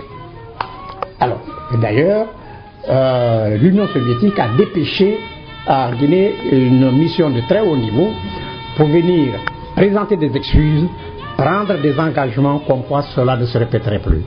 Et je dois avouer à leur décharge que de ce jour jusqu'à la mort du président Sékou Touré, l'Union soviétique est restée correcte dans ses relations. Jamais trempé dans un complot. Oui. Mais nous étions déroutés. Parce que ce complot n'avait aucun lien organique avec le complot où il y avait les anciens combattants et l'imam de Coronti et d'autres choses. Il n'y a pas de lien. Alors, on était désemparés. Bon, le président, qui est un homme qui a la tête sur le cou, le président sagement dit, soyons patients, observons. Donc on a été patients. C'est donc après ce complot-là que les membres de la LUNT, aucun de ceux-là, c'est-à-dire jusqu'à ce complot, aucun n'a fait le Camboiro. En dépit de tout ce qu'ils racontent, c'est faux. Tous ceux qui ont été condamnés à l'occasion de ce complot ont purgé leur peine dans les prisons de Kankan, Farana, Kisidegou et Zéréko. Non, Zéréko. Exclusivement. On les a divisés en 4 groupes et ils tournaient entre ces 4 centres de détention. C'est ça. C'est à la fin de leur internement, la commission présidée par Elaï Saïfoulaye Diallo, comme j'ai du bureau politique, examine ce dossier et trouve que ça n'a pas été judicieux de mettre ceux-là en prison au même endroit que des détenus du droit commun, des criminels, des voleurs, des drogués, des prostituées. On dit que vraiment c'est pas normal. D'autant plus que dans l'esprit du parti, cette période d'internement en prison, ce n'était pas pour les détruire. C'était une période de rééducation. C'était pas pour leur nuire voilà. profondément. On voulait simplement qu'ils tirent les leçons de leur erreur, qu'ils s'engagent à ne plus retomber là-dedans, qu'ils comprennent les dangers que ça peut jouer. Et donc, à cette réunion, quand Saïfoulaye a fait ces observations-là et d'autres, on a dit il faut créer un centre spécial pour les détenus politiques. Il ne faut pas les mélanger avec des détenus de droit commun. Parce que c'est vraiment pas bien, parce que c'est des cadres supérieurs et c'est pas la peine de les humilier à ce point-là. Mais où construire un centre et combien de temps cela allait prendre? Parce que cette question s'est posée immédiatement après la découverte du complot Petit Touré. Ça, c'est en 65. Alors. En 65. En 65. Donc, mais Daouda Kamara, qui était le permanent, sujet, il dit, mais... Daouda Kamara était encore secrétaire permanent. Il était encore secrétaire permanent. C'était pas Léon Maka, non? Hein? Non, c'était Daouda Kamara qui était le secrétaire permanent au moment où ce constat a été fait. C'est immédiatement après que Léon Maka est venu. Donc,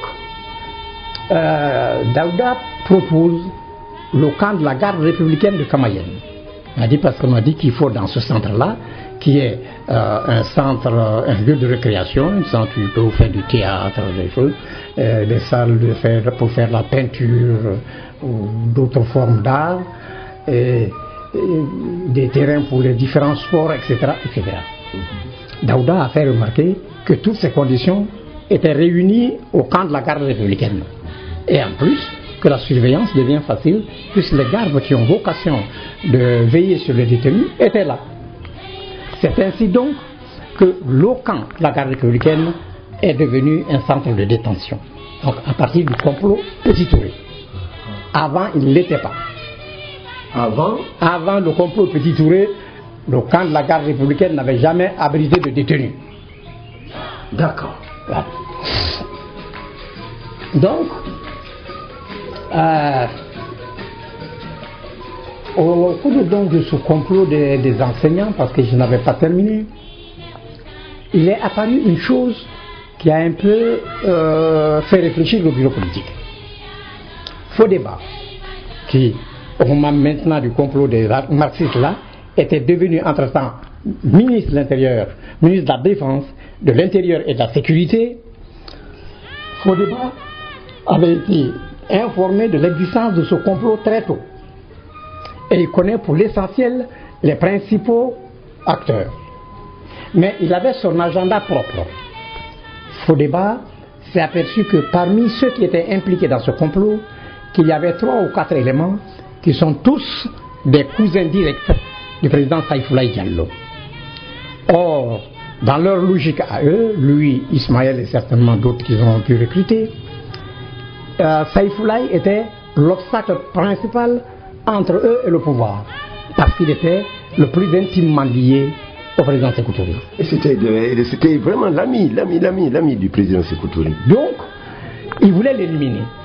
Et puisque ses cousins étaient impliqués, Fodeba laissait pourrir donc la situation pour, à la faveur d'un interrogatoire musclé, les amener à citer Saïfoulaye.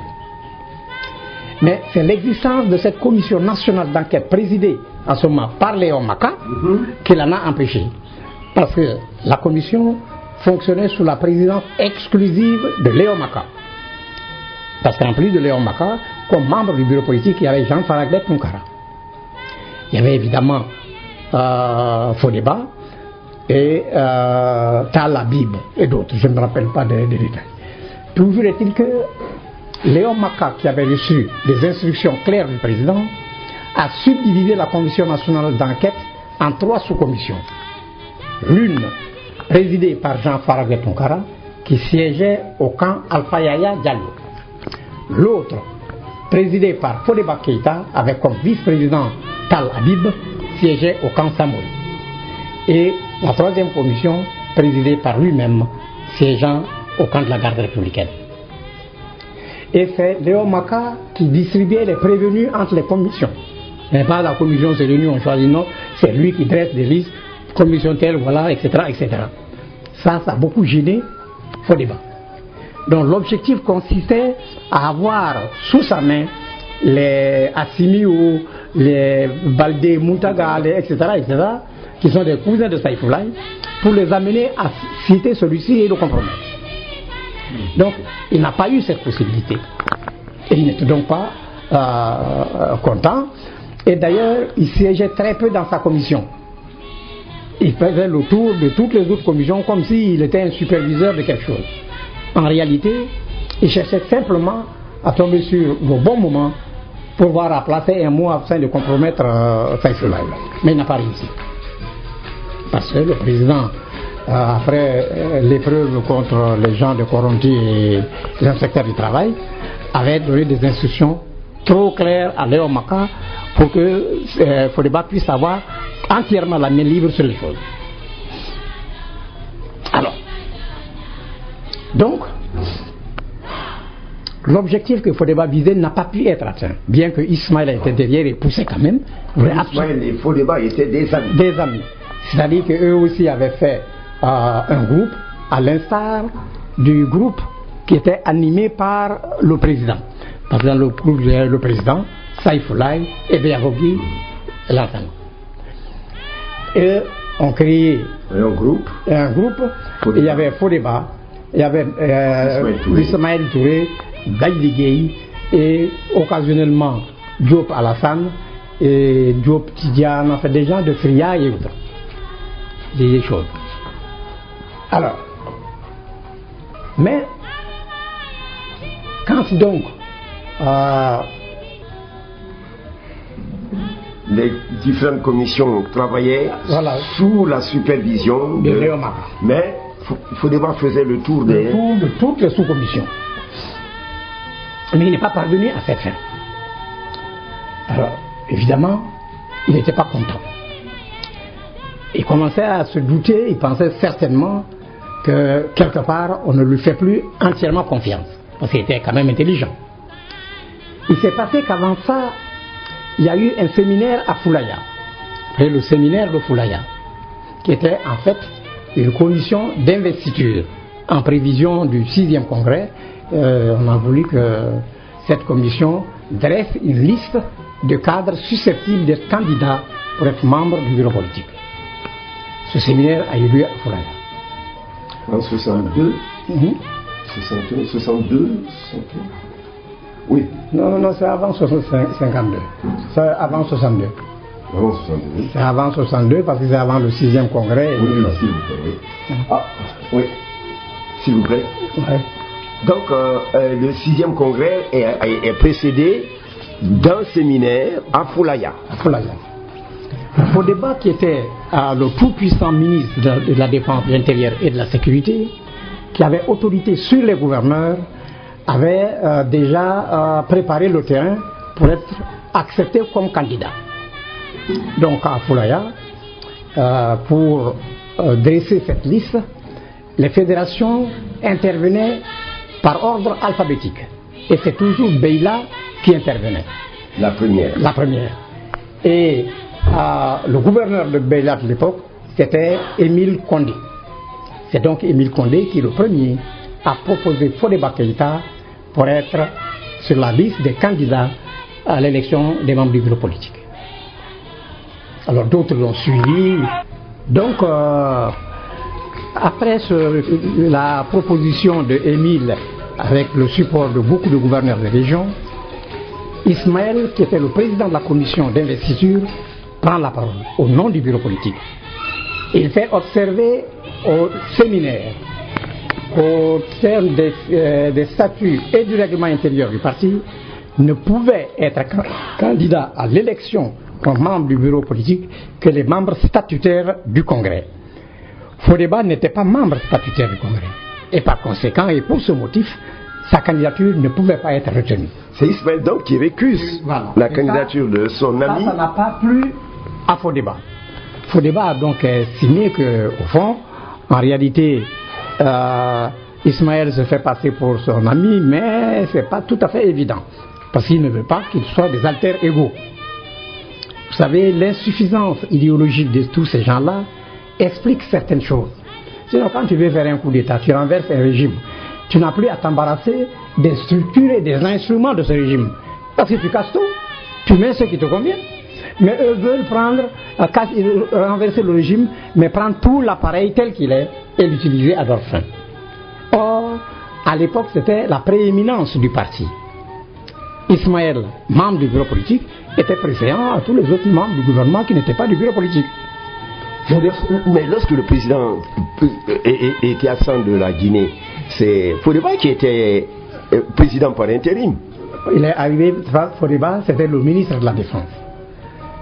C'était ça. C'est-à-dire qu'il y a toujours cette confusion, parce qu'après Fodeba, tous ceux qui ont été ministres de la Défense, Sadio Mamadi ont été le président par intérim. Ce n'était pas lié à la personne de Fodeba, mais à sa fonction. Alors, donc, Fodeba a très mal pris ça. Parce qu'il ambitionnait réellement d'être membre du bureau politique. Comme c'est lui et Ismaël qui avaient monté toutes les combines contre le régime, et ils avaient recruté des militaires, des policiers, des commerçants, enfin, ils avaient beaucoup de gens avec eux. Il a commencé donc à démobiliser certains pour constituer un autre groupe à l'intérieur du groupe qu'il avait en commun avec Ismaël. Mais puisque c'est les mêmes et qui se connaissaient tous entre eux, Ismaël a été informé de cette nouvelle manœuvre de Fodeba. Dès qu'il l'a su, il a pris les devants. Il est parti trouver le président. Il a dit voilà que depuis quelque temps, alors, tout le monde a pu observer qu'il était réellement collé à Fodeba, il ne se séparait pas, qu'il avait fait ça pour connaître la pensée intime de Fodeba, ses intentions réelles, que maintenant il les a percées, que Fodeba veut absolument renverser le régime. Et il a donc fourni beaucoup d'informations. Le président a pris acte, et dès le lendemain, c'est Makasuba Moriba, qui était à l'époque chef de la sûreté, qui a été nommé secrétaire d'État à la sécurité. Mais ça a été une erreur au plan tactique. Parce que dans l'histoire du parti d'abord, Makasuba Moriba a toujours milité et était toujours à l'offensive.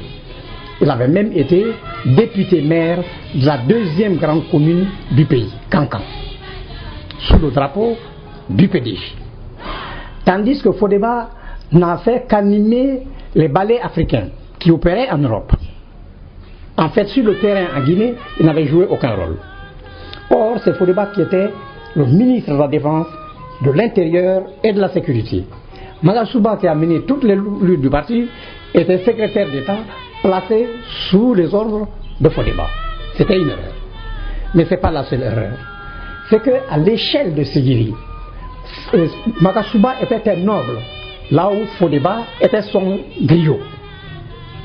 Donc on avait créé une situation conflictuelle qui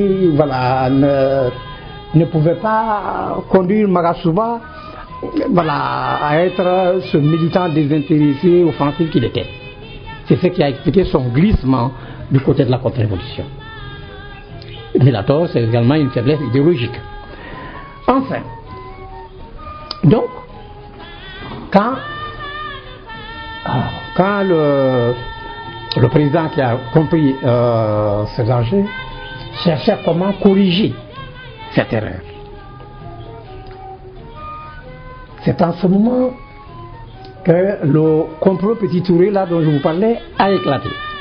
Quand le complot Petit Touré a éclaté, et c'est Léon Maka qui présidait la commission nationale d'enquête, et il a donc continué à gérer, Fodeba a été cité. Bon, le président n'a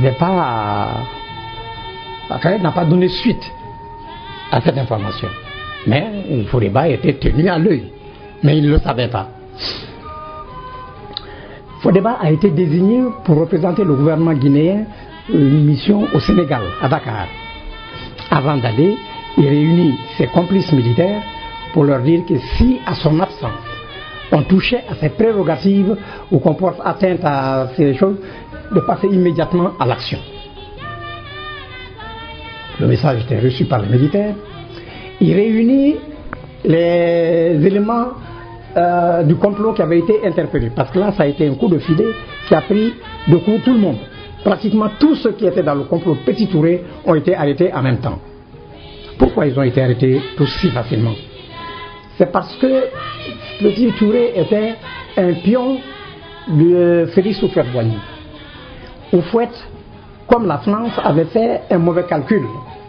C'est-à-dire, eux ont pensé que l'audience que le président Sékou Touré avait en Guinée, il le tenait du fait qu'il était un descendant de l'Almami Samori Touré. C'est possible que cela ait joué, mais ce n'était pas l'aspect fondamental. C'est les luttes réelles qu'il a menées, d'abord sur le plan syndical et sur le plan politique, qui lui a conféré cela, et sa capacité de mobilisation et d'organisation. Mais eux ne voyaient que la filiation. Et donc, vous pouvez à penser qu'en lui opposant un autre descendant de l'Allemagne Samori, il ferait le contrepoids et que la France et lui aidant avec les gens qui sont corrompus, ils peuvent facilement le renverser et que les Guinéens adhéreront à ce nouveau choix. Ça a enrichi Petit Touré, qui était un illustre inconnu en Guinée, était commerçant en Côte d'Ivoire, mais n'était pas connu des Guinéens. Donc, il allait ouvertement à l'ambassade de France, il promenait là ses consignes, il sortait, il faisait... Enfin, il se battait à visage découvert. Il a formé un parti politique. C'est à partir de l'ambassade de France que ce parti a été conçu. Et il avait des instruments pour présenter ce parti, ça a été fait à l'ambassade également de France. C'est à cette occasion que lui, il a été interpellé. Et leur truc a été découvert. Alors, donc c'est après ça que Fodeba a donc demandé à tous ceux qui ont été pris dans ce complot-là que si on les interroge, eux, ils n'ont qu'à tout nier, qu'ils se chargeraient après de les libérer. Mais qui va à Dakar, il reviendra très rapidement. Donc, il s'en va à Dakar, on n'a pas touché à ses fonctions. Donc, les militaires qui étaient avec lui n'ont rien eu à faire.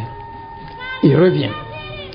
Il s'est passé qu'entre-temps, quand il a demandé aux détenus de tout nier, l'un d'entre eux qui était très fier et qui était le jeune frère direct de Petit Touré, Kélétiki Touré, Kélétiki a dit à nous que lui, si on l'interroge, il ne va pas mentir.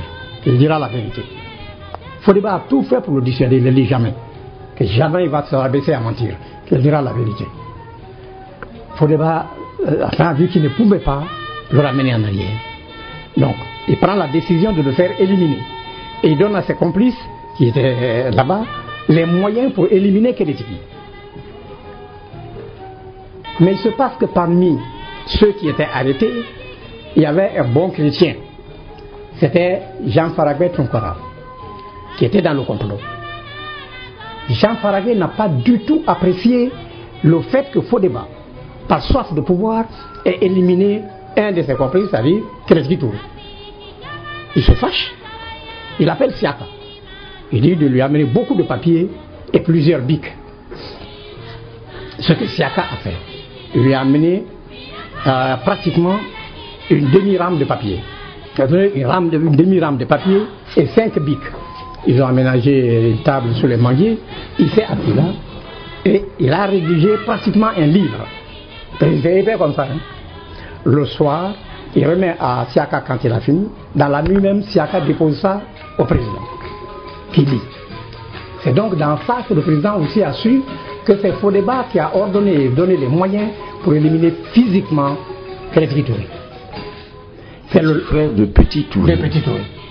Et le lendemain, un décret tombe, Fodeba est nommé secrétaire d'État au développement rural. Alors qu'il était tout puissant ministre de la Défense, de l'Intérieur et de la Sécurité. La chute était vertigineuse. Mais Fodeba était intelligent. Il sait que quand une décision pareille est prise par le président, c'est qu'en amont, toutes les dispositions de sécurité sont déjà en œuvre. Et qu'il ne pouvait donc rien faire sans précipiter sa propre fin. Il s'est tenu tranquille. Il a couru chercher sa maman et ils sont venus ensemble trouver le président. Quand on a dit au président que la maman de Fodeba est là, il s'est levé, il est venu ouvrir la porte, il l'a salué avec ses deux mains comme il a toujours fait avec toutes les personnes âgées. Elle lui a pas donné le temps de placer un mot. Dès qu'elle est rentrée dans le truc, elle dit à Fodeba, couche-toi par terre. Fodeba s'est couché et elle s'adresse au président. Elle dit, tu ne peux pas te battre avec celui-là. Il est au griot. S'il t'offense, il faut le faire coucher et lui tenser la peau. Enfin, vous savez quelle est la partie qu'on tense. Le président était dépassé. Parce que pour lui, ces problèmes de caste, c'était fini. La révolution avait eu définitivement raison de cela. Il vient de voir sous ses yeux que c'était encore un phénomène vivant et même très vivant. Enfin, il aide Fodeba à se relever. Fodeba lui dit, il s'excuse, il a des choses importantes à lui dire, mais il ne veut le dire qu'en présence de Ismaël Touré. Le président dit non, c'est pas nécessaire, je te fais confiance, si tu as quelque chose à dire, tu peux le dire. Bon, si Fodeba se résout, il plonge la main dans la poche de sa veste, il sort des cassettes. Des cassettes comme enfin dans les petits appareils que je vois les journalistes pointer là, le dictaphone. Plusieurs cassettes. C'est numéroté de 1 à X. Il dit au président, écoute ces enregistrements. Il dit après, tu sauras qui est qui fait quoi et qui dit quoi. Le président le remercie et il s'entretient un peu avec la maman de Fodeba et qui a donné toute assurance quant à la sécurité de Fodeba. Il se retire. Donc, c'est Fodeba s'en va, il n'a aucun ennui. Sauf qu'il a perdu quand même son poste. C'est quelque temps après ça que le coup comment Fodeba éclate. Et là, c'est Émile Cissé, qui était d'ailleurs un très haut responsable du FLNG, donc un élément de la 5e colonne. FLNG, Oui. Front de Libération Nationale de la Guinée. Qui avait pour base principale Paris. Ils étaient à Paris et à Dakar, ils étaient représentés par Sadou Bobo. Alors, quand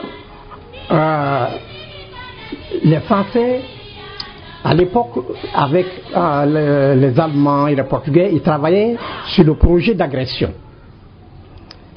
Les Français, après l'échec du coup porté au président Modibo Keïta, ont pensé que mieux valait une action moins coûteuse.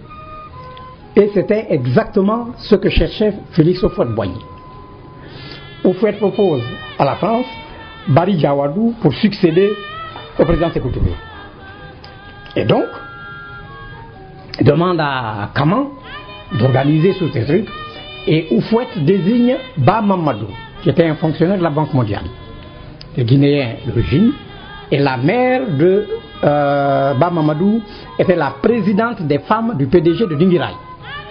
C'est elle qui a pris Ba Mamadou pour le présenter au président et le confier au président. La mère de Ba Mamadou était présidente des femmes du PDG de Dinguiraï. Demande aux natifs de Dinguiraï qui le confirmeront. Enfin. Donc, Ba Mamadou était confié au président Sékou Touré par sa mère. C'est ce Ba Mamadou qui faisait la navette entre Houphouët et les Diawadou et tous ceux qui sont agents intérieurs, c'est-à-dire les Kamans, etc. Pas directement Fodeba. Fodeba était leur force de réserve qui cachait, parce qu'il avait accédé à un haut niveau et ne voulait pas compromettre ça pour que le moment venu, il puisse donner le coup de main décisif. Alors, c'est Ba Mamadou qui rencontre Diawadou qui était à l'époque notre ambassadeur au Caire. Or, Diawadou a été envoyé au Caire parce que c'était un très grand religieux, vraiment il croit en l'islam.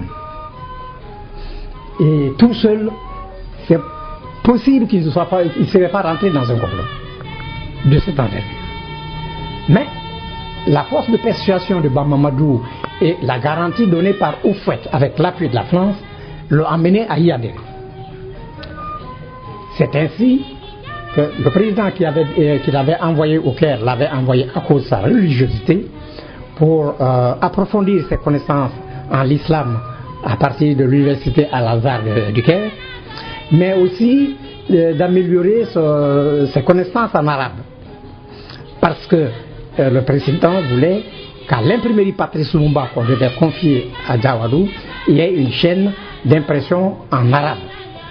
Les journaux, des livres devaient être imprimés là. Alors, Diawadou est rappelé. Dès qu'il est arrivé, c'est Kaman Djabi qui prend contact avec lui pour lui donner l'assurance que côté militaire, ils ont pris toutes les dispositions, que la chose se fera en quelques heures, il n'y aura pas d'effusion de sang, et qu'il n'y aura même pas de bruit. Ce qui a renforcé la conviction de Diawadou quant aux chances de succès. Alors,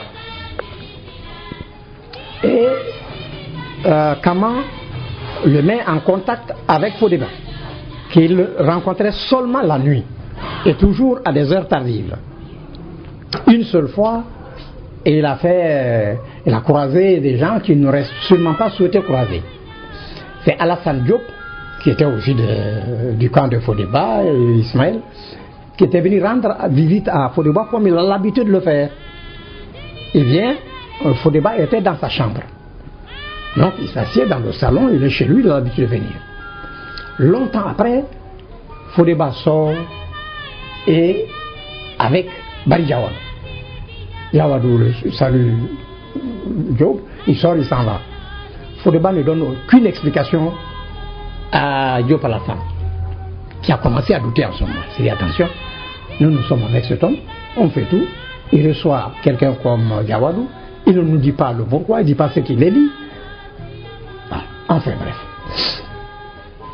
Donc, ce coup éclate. Ça a commencé par quand Émile est venu.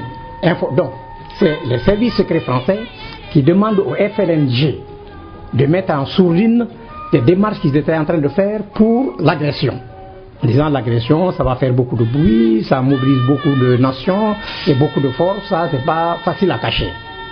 Par contre, l'action que eux étaient en train de diligenter a toutes les chances de réussir et dans la plus grande discrétion, sans effusion de sang. Ils ont rappelé que ce sera comme au Mali contre le président Modibo Keïta. Les Français donc disent au FLNG de mettre en sourdine le projet d'agression parce qu'ils étaient sur la finition, c'est-à-dire la fixation de la date et les modalités pour l'organisation de l'agression. Eux, puisqu'ils ne peuvent pas dire non à la France, ont fait semblant d'accepter. Parce que les services secrets français ont commis une faute. Ils ne se sont pas contentés de dire que leur projet a plus de chances de réussite sans effusion de sang, sans bruit. Ils ont donné les noms de certains des protagonistes. Kamal Djabi, Kumbasa Ali, etc. Ceux du FLNG qui avaient l'ethnie à fleur de peau se sont dit attention, ça c'est pas un complot propre. Parce que si ce coup d'État réussit, eux n'auront que la portion congrue. Donc vraiment, ils ne sont pas partants. Mais ils ne peuvent pas le dire à la France. Leur propre existence dépend de la France. Ils font semblant donc d'être d'accord, mais en même temps, ils donnent instruction à leur représentant en Guinée, Émile Cissé, pour révéler la chose au président Sékou Touré, afin que ce coup échoue. Vous voyez les luttes d'influence qu'il y avait entre les différents protagonistes des complots contre la Guinée. Alors, Émile Cissé entreprend le président sur le sujet. Il dit que les militaires de l'Abbé préparaient un coup à l'image de ce qui s'est passé à Bamako pour renverser le régime. À l'époque, le président ne connaissait pas les performances de Émile Cissé. Bon, mais le président a une qualité comme homme d'État. Il ne décourage jamais les militants qui viennent le voir spontanément et sincèrement pour lui révéler des choses, même s'il n'y croit pas. Et c'est le cas de la révélation d'Émile. Il n'était pas convaincu. Mais pour ne pas le décourager, il a dit bon, on va vérifier ça.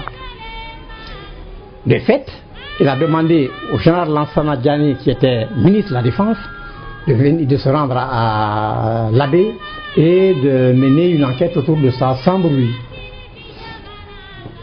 Diané vient avec le bureau fédéral de l'Abbé, il réunit les hommes de rang du camp El Adjoumar et là, les hommes de rang ont révélé des choses, c'est-à-dire le comportement presque provocateur de leur encadreur, Kumbasa Ali, Namori Keïta, et Mbeng, Kamara Aboubakar. Alors, Lansana Diané, parce qu'il faut le reconnaître, il est très léger dans sa façon de faire. Il n'est pas méchant, mais il est léger. Toi, tu es le ministre de la Défense. Tu décides que des officiers qui sont cités dans une affaire, tu vas les muter. Et en attendant, tu leur ordonnes qu'ils rejoignent Conakry. On réquisitionne des places dans Air Guinée, mais il prend soin de les faire escorter par un jeune inspecteur de police, Mamadou Boiro. Le seul argument de celui-ci, c'est qu'il avait un PMAK et un PA. Il monte dans l'avion avec 3 commandos parachutistes aguerris. Évidemment, le voyage Labé Cancan s'est passé sans problème, mais Cancan-Conakry, les 3 parachutistes qui s'étaient concertés, se lèvent et puis ils font une prise de judo à Boiro, ils lui brisent la colonne vertébrale, il meurt. Merci.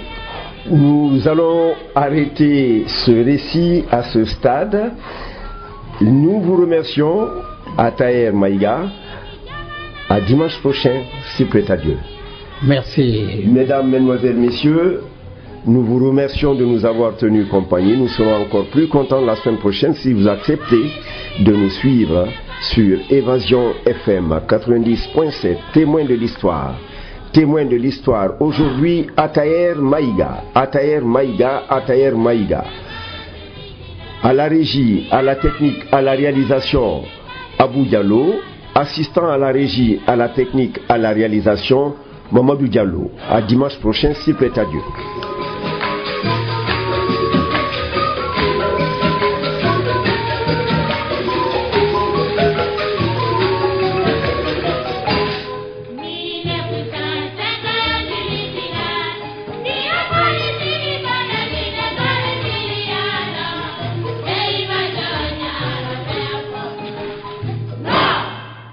Écoutez Évasion FM 90.7, la radio qui vous autorise tous les rêves, qui vous autorise tous les rêves, qui vous autorise tous les rêves, qui vous autorise tous les rêves, qui vous autorise tous les rêves, qui vous autorise tous les rêves, qui vous autorise tous les rêves, qui vous autorise tous les rêves.